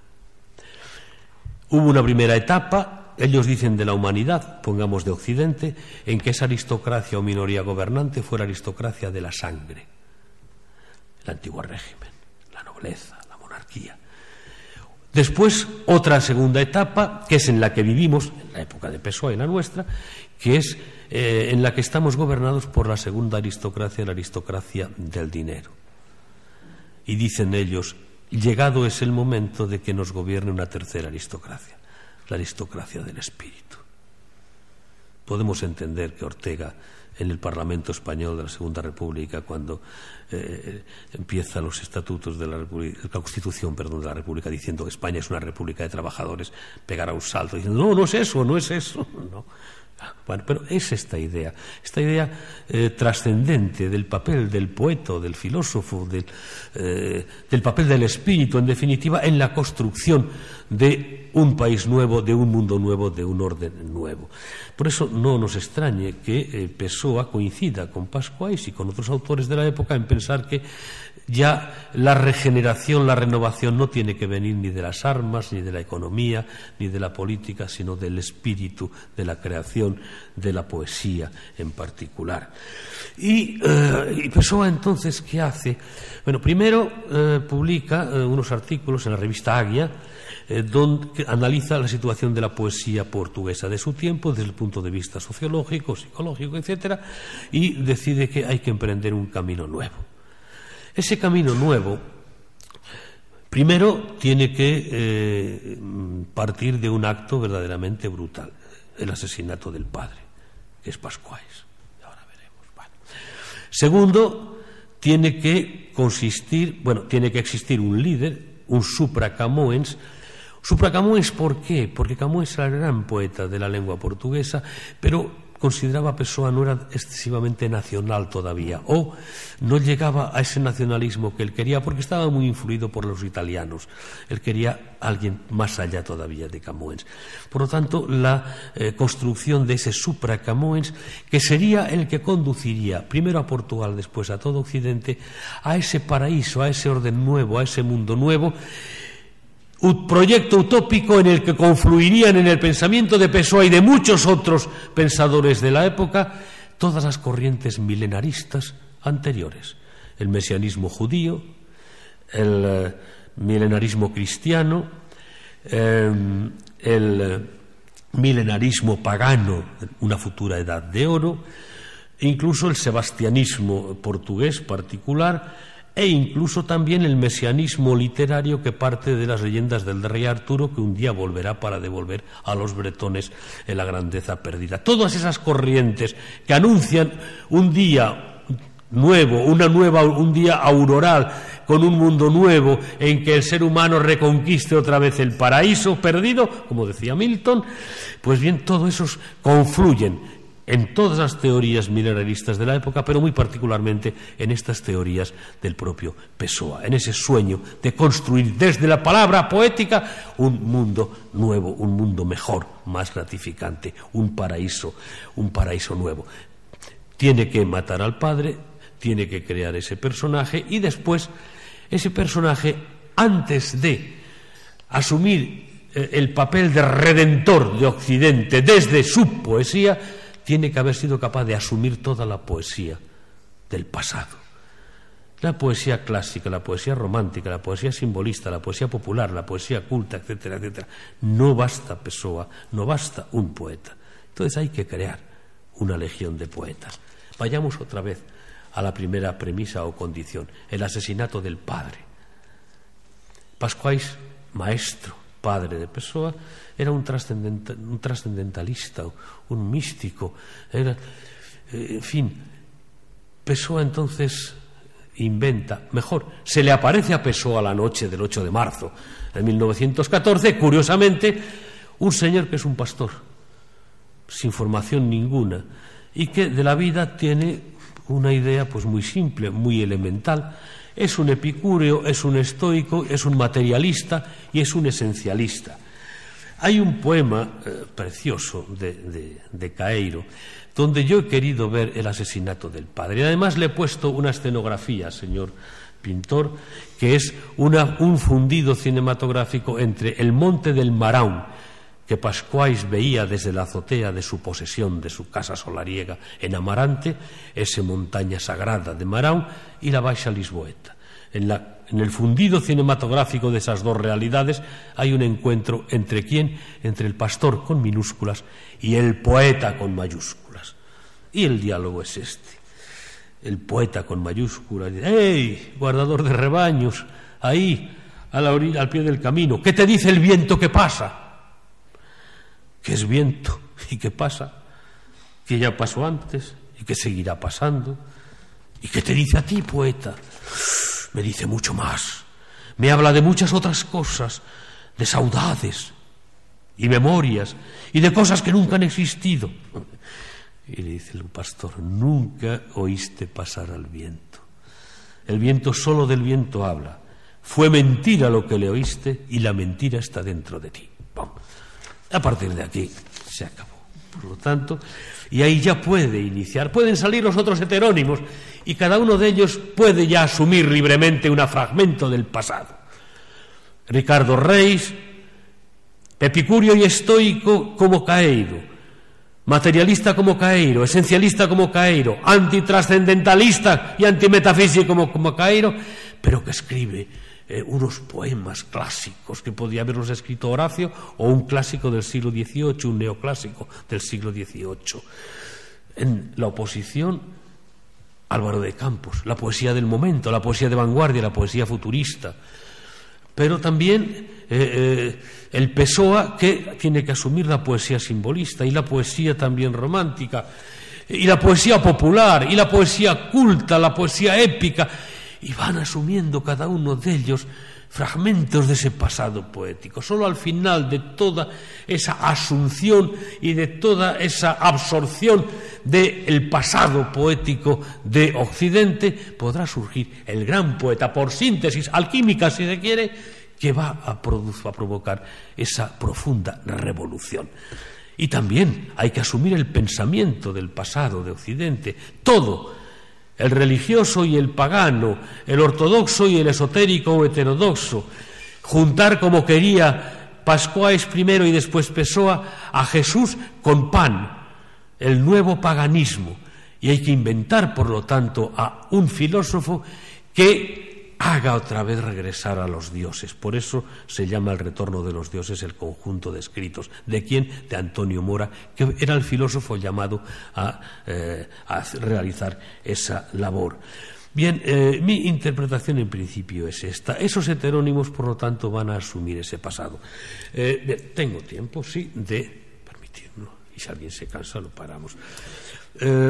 Solo para que vean un poco las diferencias entre cada uno de estos heterónimos y cómo cada uno se orienta por una vía. Alberto Caeiro, por ejemplo, esencialista, antimetafísico. Permítanme que lea un poema magistral, hermosísimo de él, que obviamente podría lanzárselo a la cara a Teixeira de Pascuais y a todos los metafísicos de la época. Hay metafísica bastante en no pensar en nada. ¿Qué pienso yo del mundo? ¿Qué sé yo lo que pienso del mundo? Si me volviera loco pensaría en ello. ¿Qué idea tengo yo de las cosas? ¿Qué opinión tengo yo sobre causas y efectos? ¿Qué he meditado yo sobre Dios y el alma y sobre la creación del mundo? No sé. Pensar en eso es para mí cerrar los ojos y no pensar. Es correr las cortinas de mi ventana que no tiene cortinas. El misterio de las cosas. ¿Qué sé yo del misterio? El único misterio es que haya gente que piense en el misterio. Quien está al sol y cierra los ojos, empieza a no saber lo que es el sol y a pensar muchas cosas llenas de calor. Pero al abrir los ojos y ver el sol no puede ya pensar en nada, porque la luz del sol es más valiosa que los pensamientos de todos los filósofos y todos los poetas. La luz del sol no sabe lo que hace y por eso no se equivoca, y es común y es buena. Metafísica. ¿Qué metafísica tienen aquellos árboles? La de ser verdes, tener copa y ramos y dar fruto a su hora, lo que no nos hace pensar a nosotros que no sabemos darnos cuenta de ello. Pero qué mejor metafísica que la suya, que es la de no saber para qué viven ni saber que lo ignoran. Constitución íntima de las cosas, frases de Pascuais. Sentido íntimo del universo. Todo eso es falso, todo esto no quiere decir nada. Es increíble que se pueda pensar en semejantes cosas. Es como pensar en fines y en razones cuando empieza a rayar la mañana y por la parte aquella de los árboles un vago oro lustroso va perdiendo la oscuridad. Pensar en el sentido íntimo de las cosas es excesivo. Es como pensar en la salud o llevar un vaso al agua de los manantiales. El único sentido último de las cosas es no tener sentido último alguno. No creo en Dios porque no lo vi nunca. Si Él quisiera que yo creyera en Él, seguro que vendría a hablar conmigo y cruzaría mi puerta y diciéndome: ¡hey, aquí estoy! Esto tal vez suene ridículo a oídos de quien, por no saber lo que es mirar las cosas, no comprende a quien habla de ellas con el modo de hablar que enseña al reparar en ellas. Mas si Dios es los árboles y las flores, y los montes y el sol y la luz de la luna, entonces creo en Él. Entonces creo en Él a todas horas, y toda mi vida es oración y es misa, y es una comunión con los ojos y con los oídos. Pero si Dios es las flores y los árboles, y los montes y la luz de la luna y el sol, ¿por qué lo llamo Dios? Lo llamo flores y árboles, y montes y sol y luz de luna. Porque si Él, para verlo yo, se hizo sol y luz de luna y flores y árboles y montes, si Él se me aparece en forma de árboles y montes y luz de luna y sol y flores, es que Él quiere que yo lo conozca como árboles y montes y flores y luz de luna y sol. Y por eso yo le obedezco. ¿Qué más sé yo de Dios que sabe Él de sí mismo? Le obedezco viviendo de manera espontánea, como quien abre los ojos y ve, y lo llamo luz de luna y sol y flores y árboles y montes, y lo amo sin pensar en Él, y lo pienso cuando veo y oigo, y ando con Él a todas horas. Maravilloso, extraordinario poema, pero en un portugués tosco. Yo quizás con el castellano lo he mejorado un poco, con perdón, o lo he traicionado un poco o demasiado. Es un portugués elemental, tosco, en verso libre, la estrofa, sin una construcción sintáctica dedicada y demás. Ricardo Reis, el otro, piensa lo mismo que Caeiro. Es también esencialista, materialista, como he dicho antes, epicúreo, estoico, pero escribe unos poemas con una sintaxis alambicada, a la manera de los grandes poetas neoclásicos. Por ejemplo, no solo quien nos odia o nos envidia nos limita y oprime, quien nos ama no menos nos limita. Que los dioses me otorguen que desnudo de afectos tenga la fría libertad de las cumbres desnudas. Quien poco quiere, todo tiene. Quien nada quiere es libre. Quien nada tiene y no desea nada es hombre semejante a los dioses. Esto es otra cosa, es otro portugués, y es otro tipo de estrofa y otro tipo de poesía, aunque el pensamiento es el mismo. O un poema de Ricardo Reis que habla de los heterónimos. Viven en nosotros innumerables otros. Si pienso o siento, ignoro quién es quien piensa o siente. Soy tan solo el lugar donde se siente o piensa. Más almas que una tengo, hay más yos que yo mismo. Existo, sin embargo, indiferente a todos, consigo que se callen. Yo hablo. Los cruzados impulsos de lo que siento no disputan en quién soy, los ignoro. Nada pueden dictar a quien me sé. Yo escribo. Y un poema, el último de Ricardo Reis, el dedicado a Lidia, a la que también resucitó José Saramago en el año de la muerte de Ricardo Reis, y responsable de que mi hija se llame Lidia hoy. Heraclitianismo, nirvana, estoicismo, epicureísmo, todo en este poema. Ven conmigo a sentarte, Lidia, a la orilla del río. Sosegadamente observemos su curso y aprendamos que la vida pasa y no estamos cogidos de las manos, enlacemos las manos.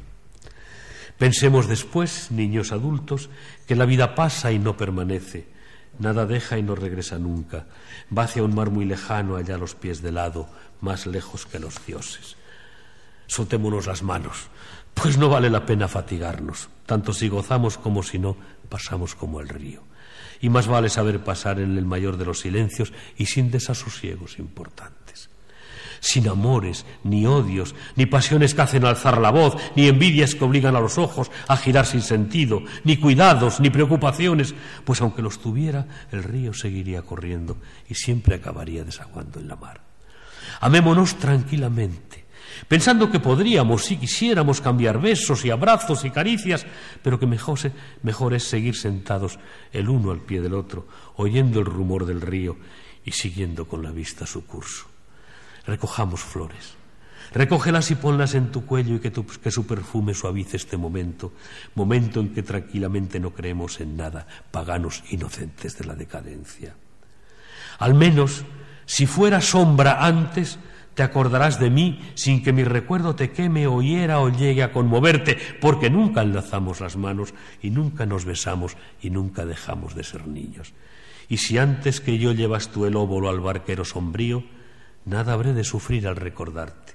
Suave serás a mi memoria, recordándote así a la orilla del río, pagana triste con el regazo rebosante de flores. Bueno, bellísimo poema también, que dice lo mismo que dice Caeiro, pero de una manera muy distinta. Álvaro de Campos es el poeta futurista. Cuidado, antes de conocer a Alberto Caeiro, aquí hay que entrar en la ficción de Pessoa. Era un poeta simbolista, decadente, que había ido a Oriente por la cosa del canal de Suez y que, bueno, allá había entrado en contacto con aquel mundo de las drogas, había hecho ese poema opiario, pero de repente descubre a Caeiro, descubre el presente poético en el que está y entonces empieza a escribir sus famosas odas. Mire, no puedo leer las odas porque la más pequeña la más breve tiene 5 o 6 páginas, la oda marítima tiene 40 y tantas. Sí quiero indicar, por ejemplo, que en estas odas está toda la teoría y la doctrina y el ejemplo del futurismo. Las odas que cantan entusiásticamente, cantan el presente urbano, cantan a la máquina, la gran ciudad, a las multitudes que se agitan en la gran ciudad, que recorren los espacios característicos propios de la gran ciudad moderna, los bancos, los metros, las estaciones de metro, de ferrocarril, los grandes bulevares, las grandes galerías comerciales, canta los nuevos medios de comunicación y canta los medios de comunicación que se mueven, el coche, el aeroplano, y aquellos héroes o heroínas que consiguen conducirlos, moverlos y dominarlos, el chofer, por ejemplo, el aviador, etcétera, etcétera. Canta la energía, canta la acción, y en estas odas reconocen alguna de ellas a sus maestros, particularmente a uno maestro de todos los futuristas, que es el norteamericano o estadounidense Walt Whitman. Una cuestión, dije antes que Pessoa, cuando imitaba, superaba siempre al maestro, como aquí. Marinetti, cuando quiso comparar la belleza antigua con la belleza moderna, lo hizo del siguiente modo, diciendo: es más hermoso un automóvil de carreras lanzado a toda velocidad y rugiendo como la metralla que la victoria de Samotracia. Cuidado, una máquina rugiente, veloz, dinámica, la vida, la energía frente al decadentismo, más hermosa que una estatua griega, pero una estatua griega que celebra una victoria militar. Pessoa también tiene su comparación, y es esta: es más hermoso el binomio de Newton que la Venus de Milo. Las cosas han cambiado. Una abstracción matemática del binomio de Newton y no una máquina, más hermosa que la Venus de Milo, que no representa una victoria militar, que representa el canon universal y eterno de belleza. Bueno, Pessoa siempre más allá. Digo que no puedo, lamentablemente, por el tiempo y porque yo creo que estoy abusando ya, aunque me han dicho 2 horas, pero bueno, creo que estoy abusando. No puedo leer ninguna de estas odas, pero léanlas. Lean esa oda marítima, para mí el gran poema de la modernidad, el poema del viaje, el poema de la huida de la realidad desasosegante a través solo de la imaginación, y que recoge también la lección de Rimbaud y la de Baudelaire. Baudelaire nos invitaba al viaje en un poema célebre. Rimbaud nos habló del barco ebrio. Pessoa fue mucho más allá, hizo un poema de 40 páginas, muy similar al poema de Rimbaud, El barco ebrio. El poeta situado en una realidad sórdida y horrible del presente. un río sucio del norte donde el niño Gaimbó lanza barquitos de papel, o el Tajo visto por Pessoa, que está sentado allí. De repente entra un paquebote, un barco moderno al fondo, ta ta ta ta ta ta ta ta ta ta, y el ruido del motor hace que el motor de la imaginación de Pessoa se desate y empiece un viaje extraordinario por los mares que él conoció personalmente, yendo y viniendo entre Durban y Lisboa, por los mares de los romances que le cantaba su abuela, el romance de la nave Catrineta, la baia na Catrineta que ten moito que contar, ovide agora, señores, unha historia de pasmar. Los mares de las novelas inglesas del siglo final del XVII y XVIII, La isla del tesoro, Un capitán de 15 años... Todos esos mares, por todos esos mares se lanza Pessoa, y en él imagina un mundo, el mundo de los piratas, el mundo de las peleas, de las batallas marítimas, y quiere estar en ellas, y sueña que está en ellas, y quiere sentirlo todo de todas las maneras posibles, y quiere ser el poeta que mata y el asesinado, y quiere ser el poeta que viola y la mujer violada, lo quiere ser todo, sentir todas aquellas sensaciones, y es un éxtasis, es una especie de viaje al que acompañamos a Pessoa, hasta que el barco, 40 páginas después, entra en el puerto, y la imaginación pues también, y Pessoa se levanta, coge el sombrero, se lo encasqueta, y el anónimo ciudadano traductor en una empresa cualquiera de textos comerciales al inglés, pues se abrocha la gabardina, siempre muy discreto y elegante, y va hacia el Martiño de Arcada, toma su vaso de aguardiente, y de ahí se va a trabajar como un ciudadano anónimo cualquiera. Bien, esa idea del viaje con la imaginación fantástica. Yo aquí a los alumnos, no de aquí, sino de Palma, claro, siempre les hablo de cosas biográficas, como tengo centenares de años, pues prácticamente para mí toda la historia de la literatura es historia de literatura contemporánea mía, ¿no? Pero yo les hablaba de lo agradecido que estaba a los padres claretianos con los que estudié, porque realmente me enseñaron a desarrollar esta capacidad de viajar con la imaginación. Como los internos teníamos 2 horas de estudio, venía uno de los padres por detrás sigilosamente, al que no estaba verdaderamente concentrado, le daba un capón. Bueno, y entonces yo les aseguro que yo creo que llegué a hacer ecuaciones de 2º grado mientras estaba con Gauguin en la Polinesia. Y nunca me dieron un capón. Y llegué a dominar ese arte, ¿no?, de desplazarme con la imaginación. No necesitaba móviles, ni necesitaba ordenadores. No, yo andaba. Y veía de reojo al padre que pasaba, y hacía así, viéndome a mí tan concentrado. Digo, bueno, bien. Decía que había que recuperar toda la poesía. Verlaine había hablado de que el poeta tenía que sobre todo buscar la música, y que porque las palabras tienen una música especial, y porque la música verdaderamente no dice nada, no cuenta nada, no describe nada, y sin embargo puede sugerirnos. Me refiero a las sinfonías, no a la música clásica, que se dice. Entonces, el sueño del poeta, ya el sueño de Edgar Allan Poe antes, era conseguir un poema que fuera como la música, que no dijera nada, no contara nada ajeno al poema, sino que, merced a la hábil combinación de el poder musical de la palabra, de los sonidos, etcétera, pudiera conseguir sugerirnos a nosotros pues ideas, sentimientos, etcétera. Enseguida dijeron muchos, bueno, pero es que al final eso va a hacer de ese tipo de poesía una poesía que no va a leer nadie más que el que conozca bien la lengua, porque si lo que se trata es de jugar con los sonidos de cada lengua y que a través de la hábil manipulación de esos sonidos sugerir algo, sino que no, es al revés, que no hace falta conocer la lengua para conseguir, tener una emoción o sentir algo. El caso de famoso poema de Verlaine, ¿no?, de Les Angolons de violon de l'automne, bas mon cœur d'une longueur monotone. El otoño, bueno, no hace falta saber francés. Uno acaba pues como con la música, sintiendo esa pesadumbre, esa angustia. Bueno, eso había que asumirlo también. Y entonces Pessoa, con su propio nombre, pero ya como heterónimo, escribe algunos poemas, como el poema Saudade Dada. No se traducen estos poemas. Saudade Dada es un poema con 3 estrofas que hablan de 3 momentos del día. Unas niñas, unas chicas, unas jovencitas que están desde el balcón viendo cómo pasa la gente por la calle y tal. Está el mediodía, la tarde de las moscas y la noche, la nasalidad. Bueno, pues con todo eso consigue estos 3 momentos. No lo traduzco ni lo voy a traducir, pero oigámoslo así.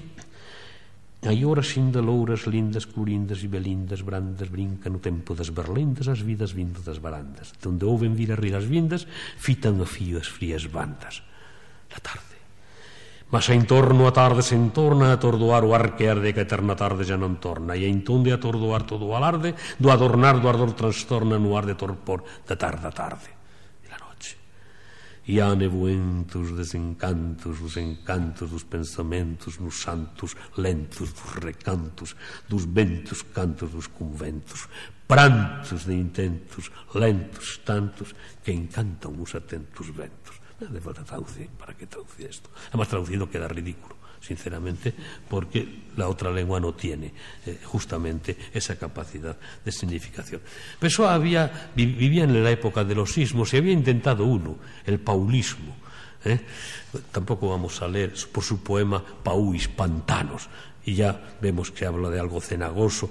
Es un tipo de poesía que no desarrolla ningún tema, que es un conjunto de fragmentos justapuestos, de versos sueltos, a partir de los cuales, como en la pintura impresionista, nosotros vamos reconstruyendo o construyendo un paisaje.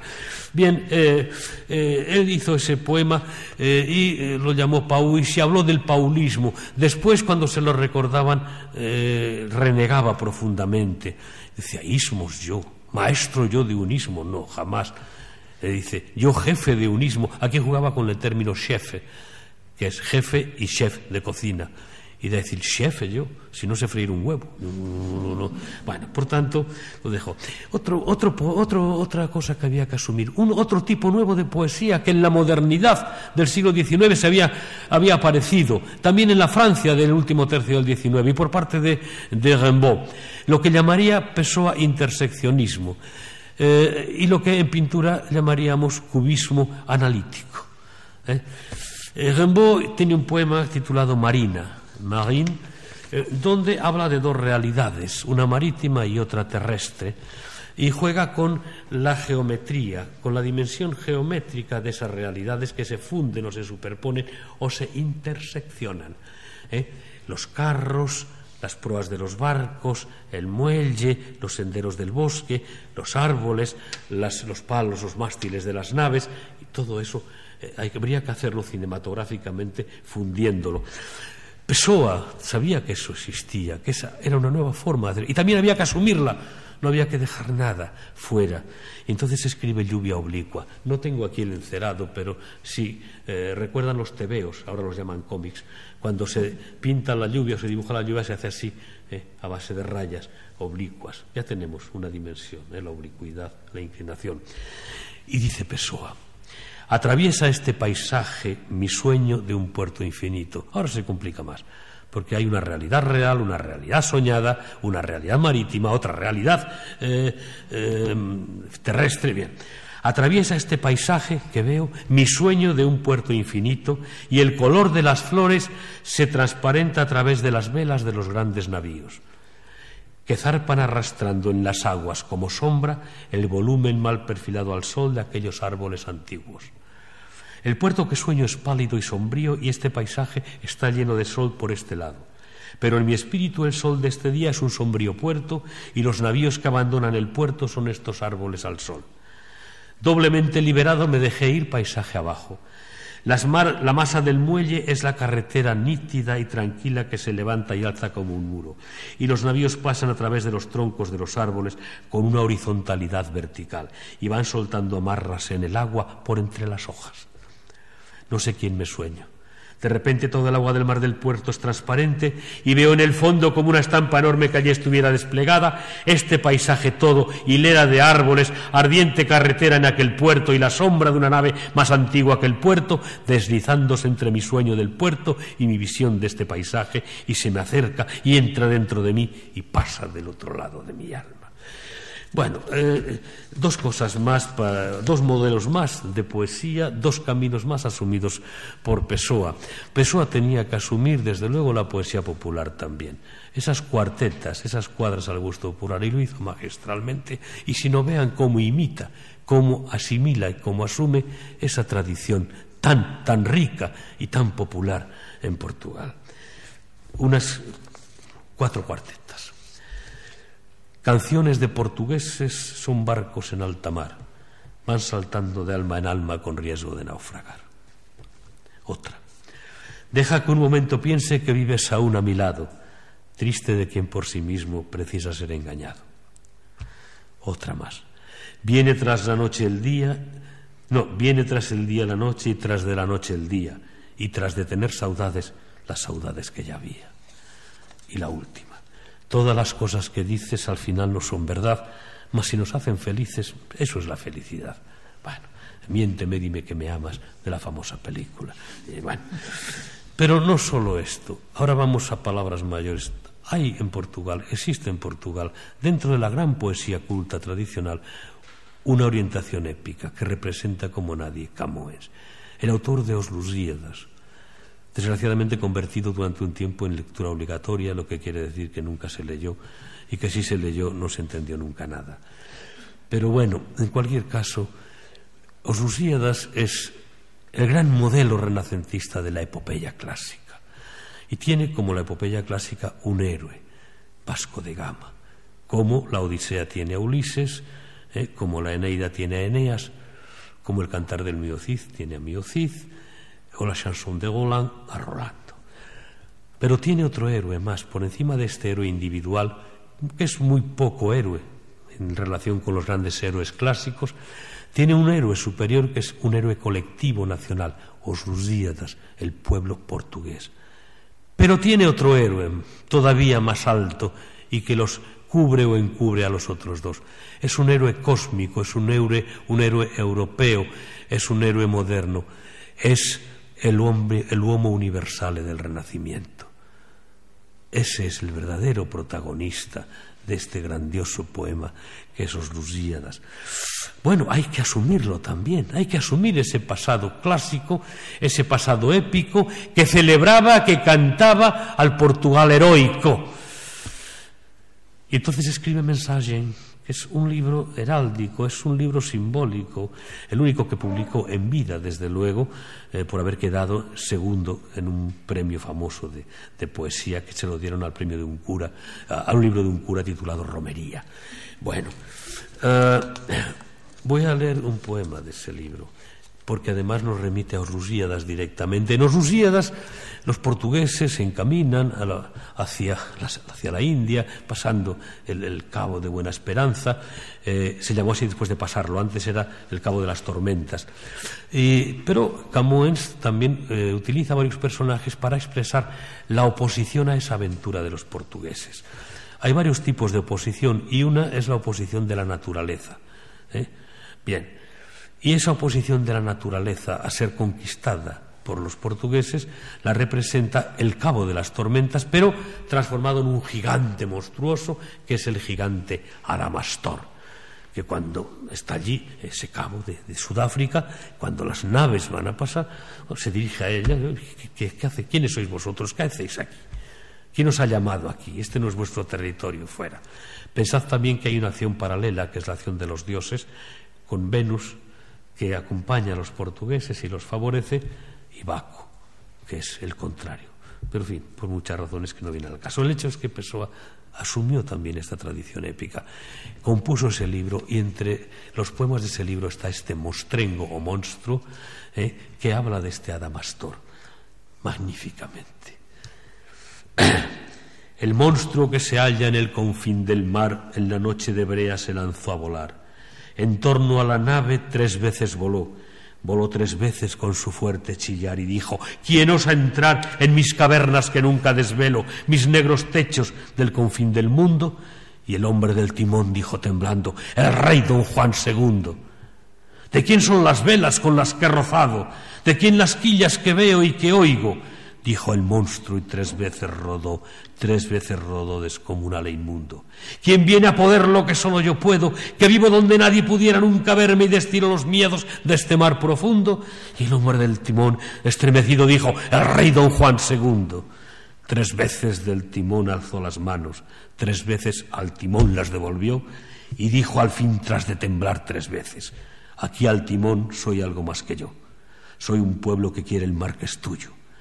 y más que el monstruo que mi alma teme y ruedan en las tinieblas de este fin del mundo, manda la voluntad que al timón me sostiene, del rey don Juan II. Y aquí llegamos a la épica con la que yo quería acabar, y miedo tengo de extenderme.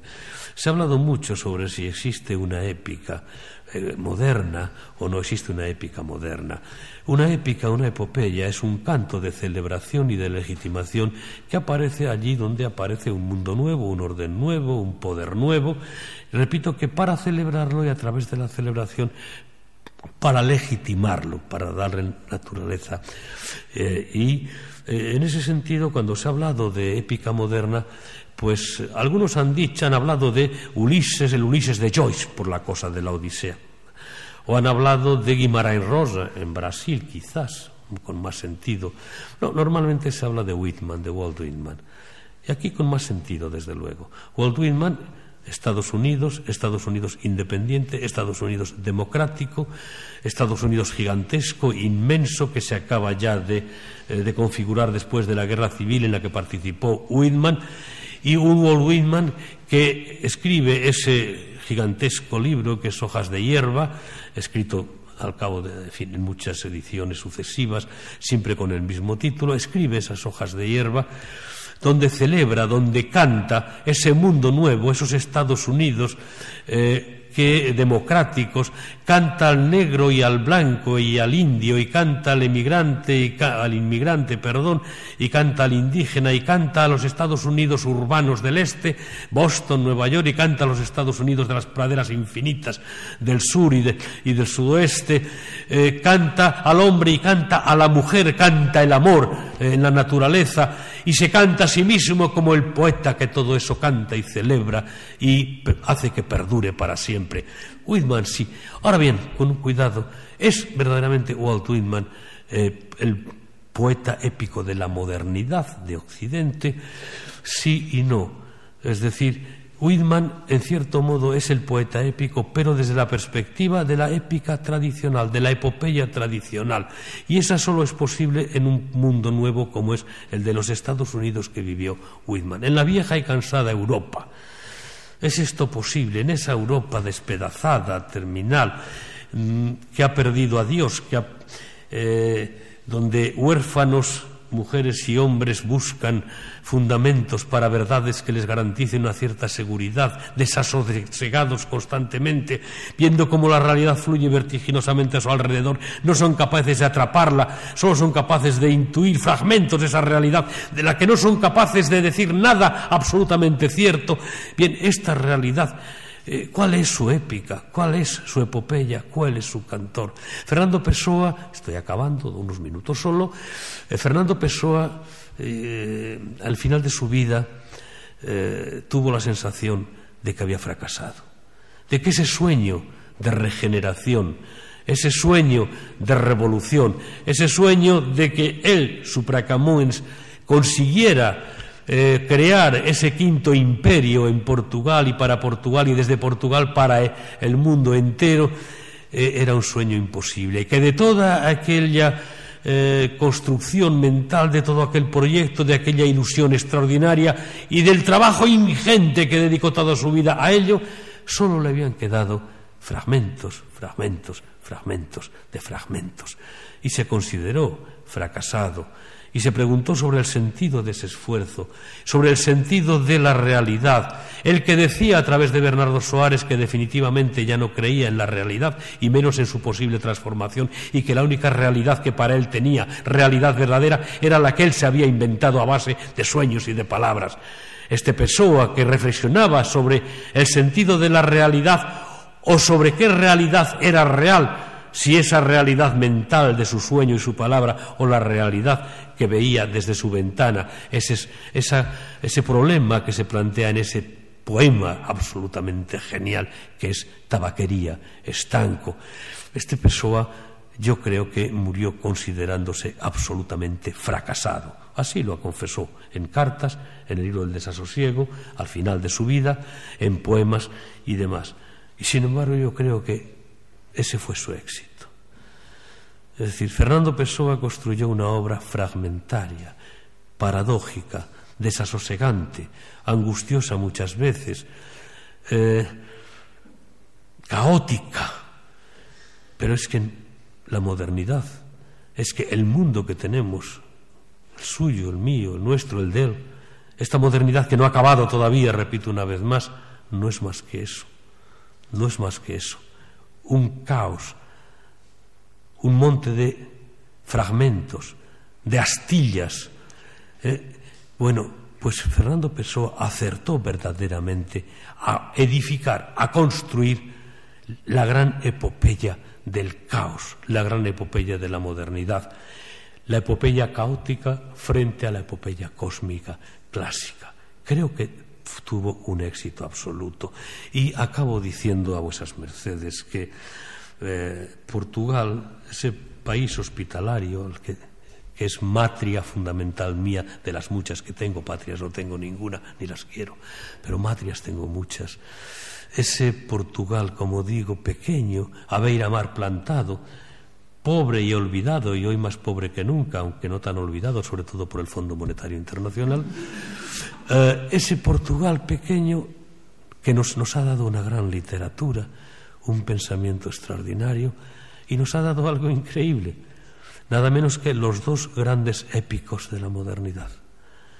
Camoens, que desde la perspectiva de la epopeya clásica cósmica abre la modernidad, la celebración y el canto de la modernidad, y Pessoa, el de la epopeya caótica que cierra, en definitiva, ese periplo de la modernidad.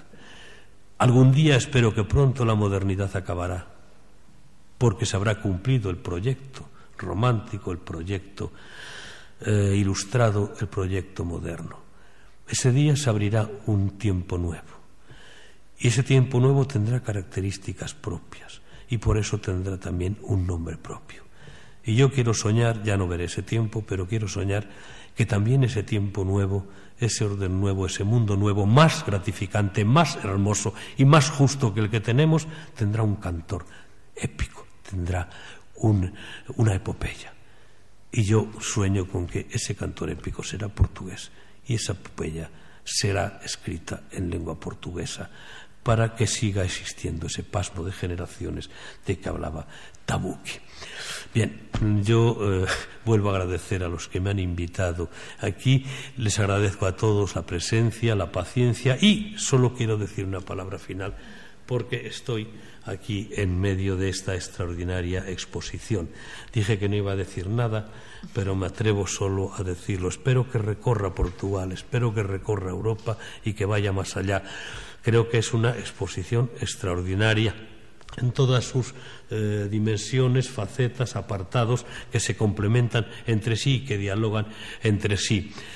Mi querido Juanma, viéndola inmediatamente se me ocurrió pensar en Ortega, cuando Ortega hizo aquella síntesis genial de la historia de la pintura, diciendo: primero se pintaron cosas, después se pintaron emociones y ahora se pintan ideas. Bien, Juanma no ha pintado aquí, o no nos ha reproducido aquí, el perfil de Bernardo Soares, o ni siquiera de Pessoa, de sus heterónimos, no lo ha querido hacer así, o de el perfil exacto de, subjetivamente, claro, está apreciado, pero exacto, de esos personajes, de ese Pessoa, de ese creador de personajes, o de ese mundo que Pessoa habitó. Tampoco creo que ha querido reproducir aquí la emoción que le pudo causar, y que seguro que le causó de todas formas, la lectura y el conocimiento de Pessoa. Por otra parte, ya dijo Pessoa, el poeta es un fingidor y finge tan completamente que hasta finge que es dolor el dolor que de verdad siente. Bien, no ha querido hacer eso. Juanma creo que lo que ha conseguido es pintar el desasosiego. ¿Por qué? No lo sé, así lo siento.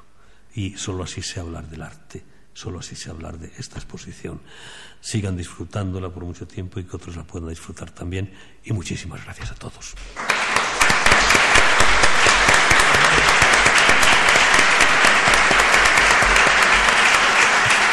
¿Hay alguna pregunta?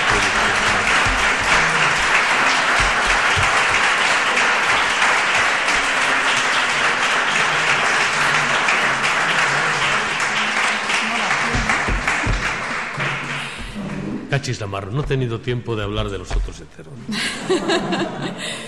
Bueno. Sobre todo de un pobre, aquel pobrecito que inventó Pessoa, porque quería ganar dinero para publicar la poesía sensacionista. Entonces inventó un personaje que solo tenía una función los jueves: resolver las charadas del Times, porque daban 500 libras de premio. Todos los jueves, este heterónimo cuitado se sentaba a resolver las charadas y nunca le tocó el premio. ¿Qué se le va a hacer? Pero, en fin, son historias de Pessoa. Bueno, muchísimas gracias a todos por su asistencia, al profesor Perfecto Cuadrado. Y para terminar, si alguien quiere hacer alguna pregunta o...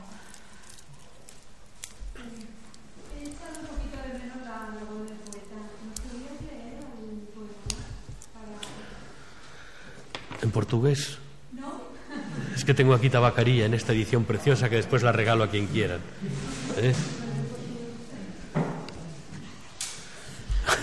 Es muy fácil de entender.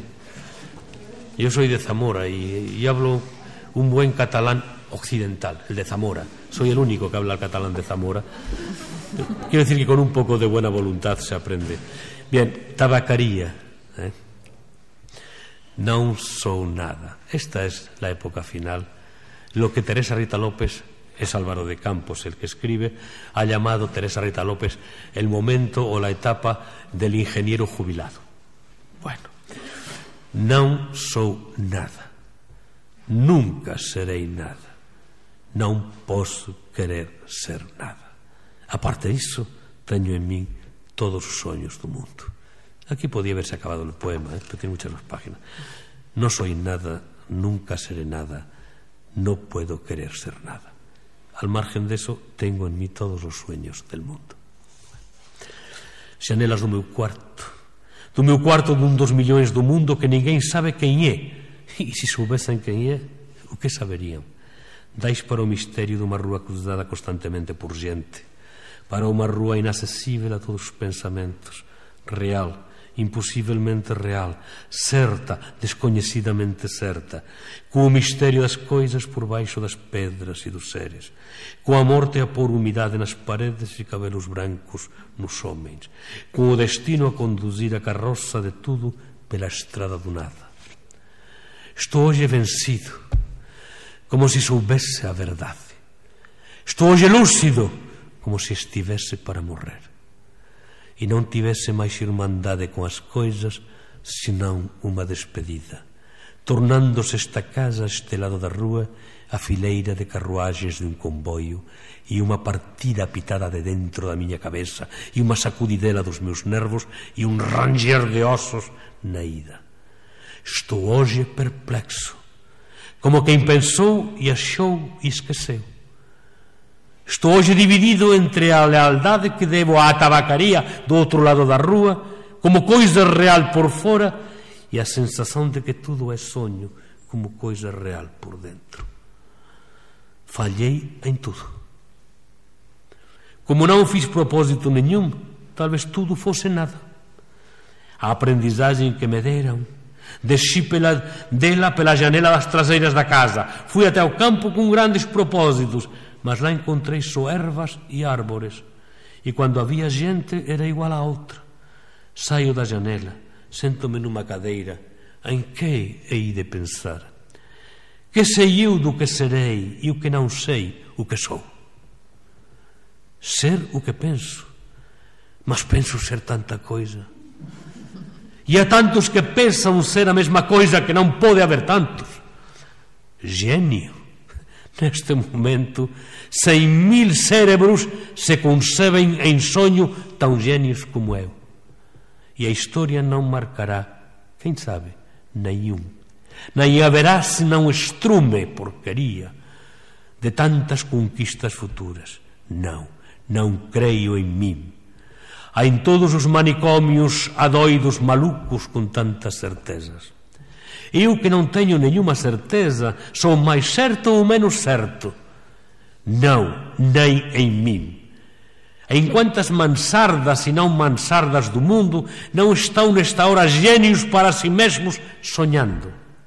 Cuántas aspirações altas e nobres e lúcidas. Sim, verdadeiramente altas e nobres e lúcidas. E quem sabe se realizáveis. Nunca verán a luz do sol real, nem acharão ouvidos da gente. O mundo é para quem nasce para o conquistar e não para quem sonha que pode conquistá-lo, ainda que tenha razão. O mundo é para quem sonha que pode conquistá-lo. El mundo es para quien nace para conquistar el mundo y no para quien sueña que puede conquistarlo, por mucho que tenga razón. Teño soñado máis que o que Napoleón fez. Teño apertado ao peito hipotético máis humanidade do que Cristo. Teño feito filosofías en segredo que nenhum Kant escreveu. Mas sou, e tal vez serei sempre, o da mansarda, ainda que non more nela. Serei sempre o que nasceu para isto, o que non nasceu para iso. Serei sempre só aquele que tiña cualidades. Serei sempre o que esperou que lle abrisen a porta ao pé de unha parede sem porta e que cantou a cantiga do infinito numa capoeira e ouviu a voz de Deus nun pozo tapado. Crera en min? Non, nem em nada. Derrame-se a natureza sobre a cabeça ardente o seu sol, a sua chuva, o vento que me acha o cabelo e o resto que venha se vier, ou tiver que vier, ou não venha. Escravos cardíacos das estrelas, conquistamos todo o mundo antes de nos levantar da cama. Mas acordamos e ele é opaco. Levantámonos e ele é alheio. Saímos de casa e ele é a terra inteira. Mas o sistema solar e a Vía Láctea e o indefinido. Come chocolates, pequena. Come bombones, pequena. Come chocolates. Olla que non há máis metafísica no mundo senón chocolates. Olla que as religións todas non ensinan máis que a confeitería. Lo único que as religións enseñan é a confeitería. Come chocolates, pequena. Come, pequena surja, come. Pudese eu comer chocolates con a mesma verdade con que comes. Mas eu penso, e ao tirar o papel de prata, que é de folla de estaño, deito tudo para o xao como teño deitado a vida. Mas ao menos fica da amargura do que nunca serei a caligrafía rápida destes versos. Pórtico partido para o imposible. Mas ao menos consagro a mí mesmo un desprezo sem lágrimas, nobre ao menos o gesto largo con que atiro a roupa suja que sou, sem rol para o decurso das coisas, e fico en casa sem camisa. Tu que consolas, que non existes e por iso consolas. Oh, deusa grega, concebida como estatua que fose viva, ou patricia romana imposiblemente nobre e nefasta, ou princesa de trovadores gentilísima e colorida, ou marquesa do século XVIII decotada e longínqua, ou cocotte célebre do tempo dos nosos pais, ou non sei que moderno, non concebo ben o que. Tudo iso, seja o que for, que sejas, se pode inspirar que inspire. Meu corazón é un balde despejado, é un balde vacío, mi corazón é un cubo vacío. Como os que invocan espíritus, invoco a mí mesmo e non encontro nada. Chego á janela e vejo a rúa con unha nitidez absoluta. Vejo as lojas, vejo os paseios, vejo os carros que pasan. Vejo os entes vivos vestidos que se cruzan, vejo os cães que tamén existen, e tudo isto me pesa como unha condenación ao degredo, e tudo isto é estrangeiro como tudo. Vivi, estudei, amei e até cri, e hoxe non a mendigo que eu non inveje só por non ser eu. Ollo a cada un os andraxos e as xagas e a mentira e penso, talvez nunca viveses, nem estudases, nem amases, nem creses, porque é posible fazer a realidade de tudo iso sem facer nada disso. Talvez teñas existido apenas como un lagarto a quen corta un rabo e que é rabo para quen no lagarto remesidamente. Fiz de min o que non soube, e o que podía fazer de min non o fiz. O dominó que vestí era errado. Coñeceronme logo porque non era e non desmentí, perdíme. Cando quis tirar a máscara, estaba pegada á cara. Cando a tirei e me vi ao espello, xa tiña envellecido. Estaba bébado, xa non sabía vestir o dominó que non tiña tirado. Deitei fora a máscara e dormi no vestiario como un cão tolerado pela gerencia por ser inofensivo, e vou escrever esta historia para probar que sou sublime. Esencia musical dos meus versos inúteis, quem me dera encontrar-te como coisa que o fizesse e non ficasse sempre de fronte da tabacaría de fronte, calcando aos pés a consciencia de estar existindo como un tapete en que un bébado tropeza ou un capacho que os ciganos roubaran e non valía nada. Mas o dono da tabacaría chegou á porta e ficou á porta. Ollo con o desconforto da cabeza mal voltada e con o desconforto da alma mal entendendo. Ele morrerá e eu morrerei. Ele deixará a tabuleta e eu deixarei versos. A certa altura morrerá a tabuleta tamén e os versos tamén morrerán. Depois de certa altura morrerá a rúa onde esteve a tabuleta e a lingua en que foran escritos estes versos morrerá tamén. Morrerá depois o planeta girante en que todo isto se deu. Hai outros satélites de outros sistemas, cualquier coisa como xente continuará facendo coisas como versos e vivendo por baixo de coisas como tabuletas. Sempre unha coisa de fronte da outra, sempre unha coisa tan inútil como a outra, sempre o imposible tan estúpido como o real. Sempre o misterio do fundo tan certo como o sono de misterio da superficie. Sempre isto ou sempre outra coisa, ou nem unha coisa nem outra.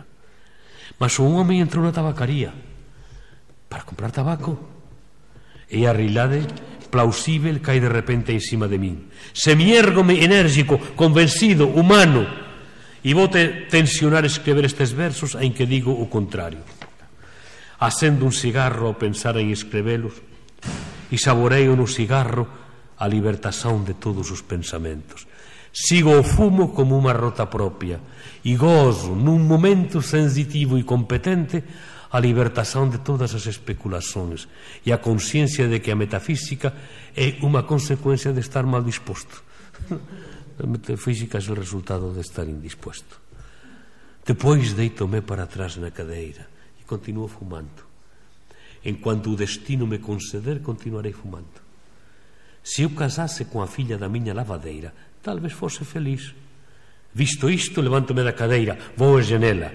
O home saiu da tabacaría metendo troco na algibeira das calzas. Ah, coñezo-o, é o Esteves en metafísica. O dono da tabacaría chegou á porta. Como por un instinto divino, o Esteves voltouse e viu-me. Acenoume a Deus, gritei adeus, o Esteves, e o universo reconstruíuse-me sen ideal, nem esperanza, e o dono da tabaquería sorriu. Que poema, que gran poema, que poeta, que gran poeta. E, en fin, yo leer a Pessoa, ya digo que me... Entre otras cosas porque es mi poeta, es nuestro poeta, repito, es el poeta de lo que somos, o que ha formulado lo que somos, pensamos y decimos de una manera genial. Yo ahora teníamos que haber acabado antes, pero le canto el primer verso del Fado de Coimbra, ¿no? Pero con Valencia, ¿no? Valencia, ten máis encanto na hora da despedida.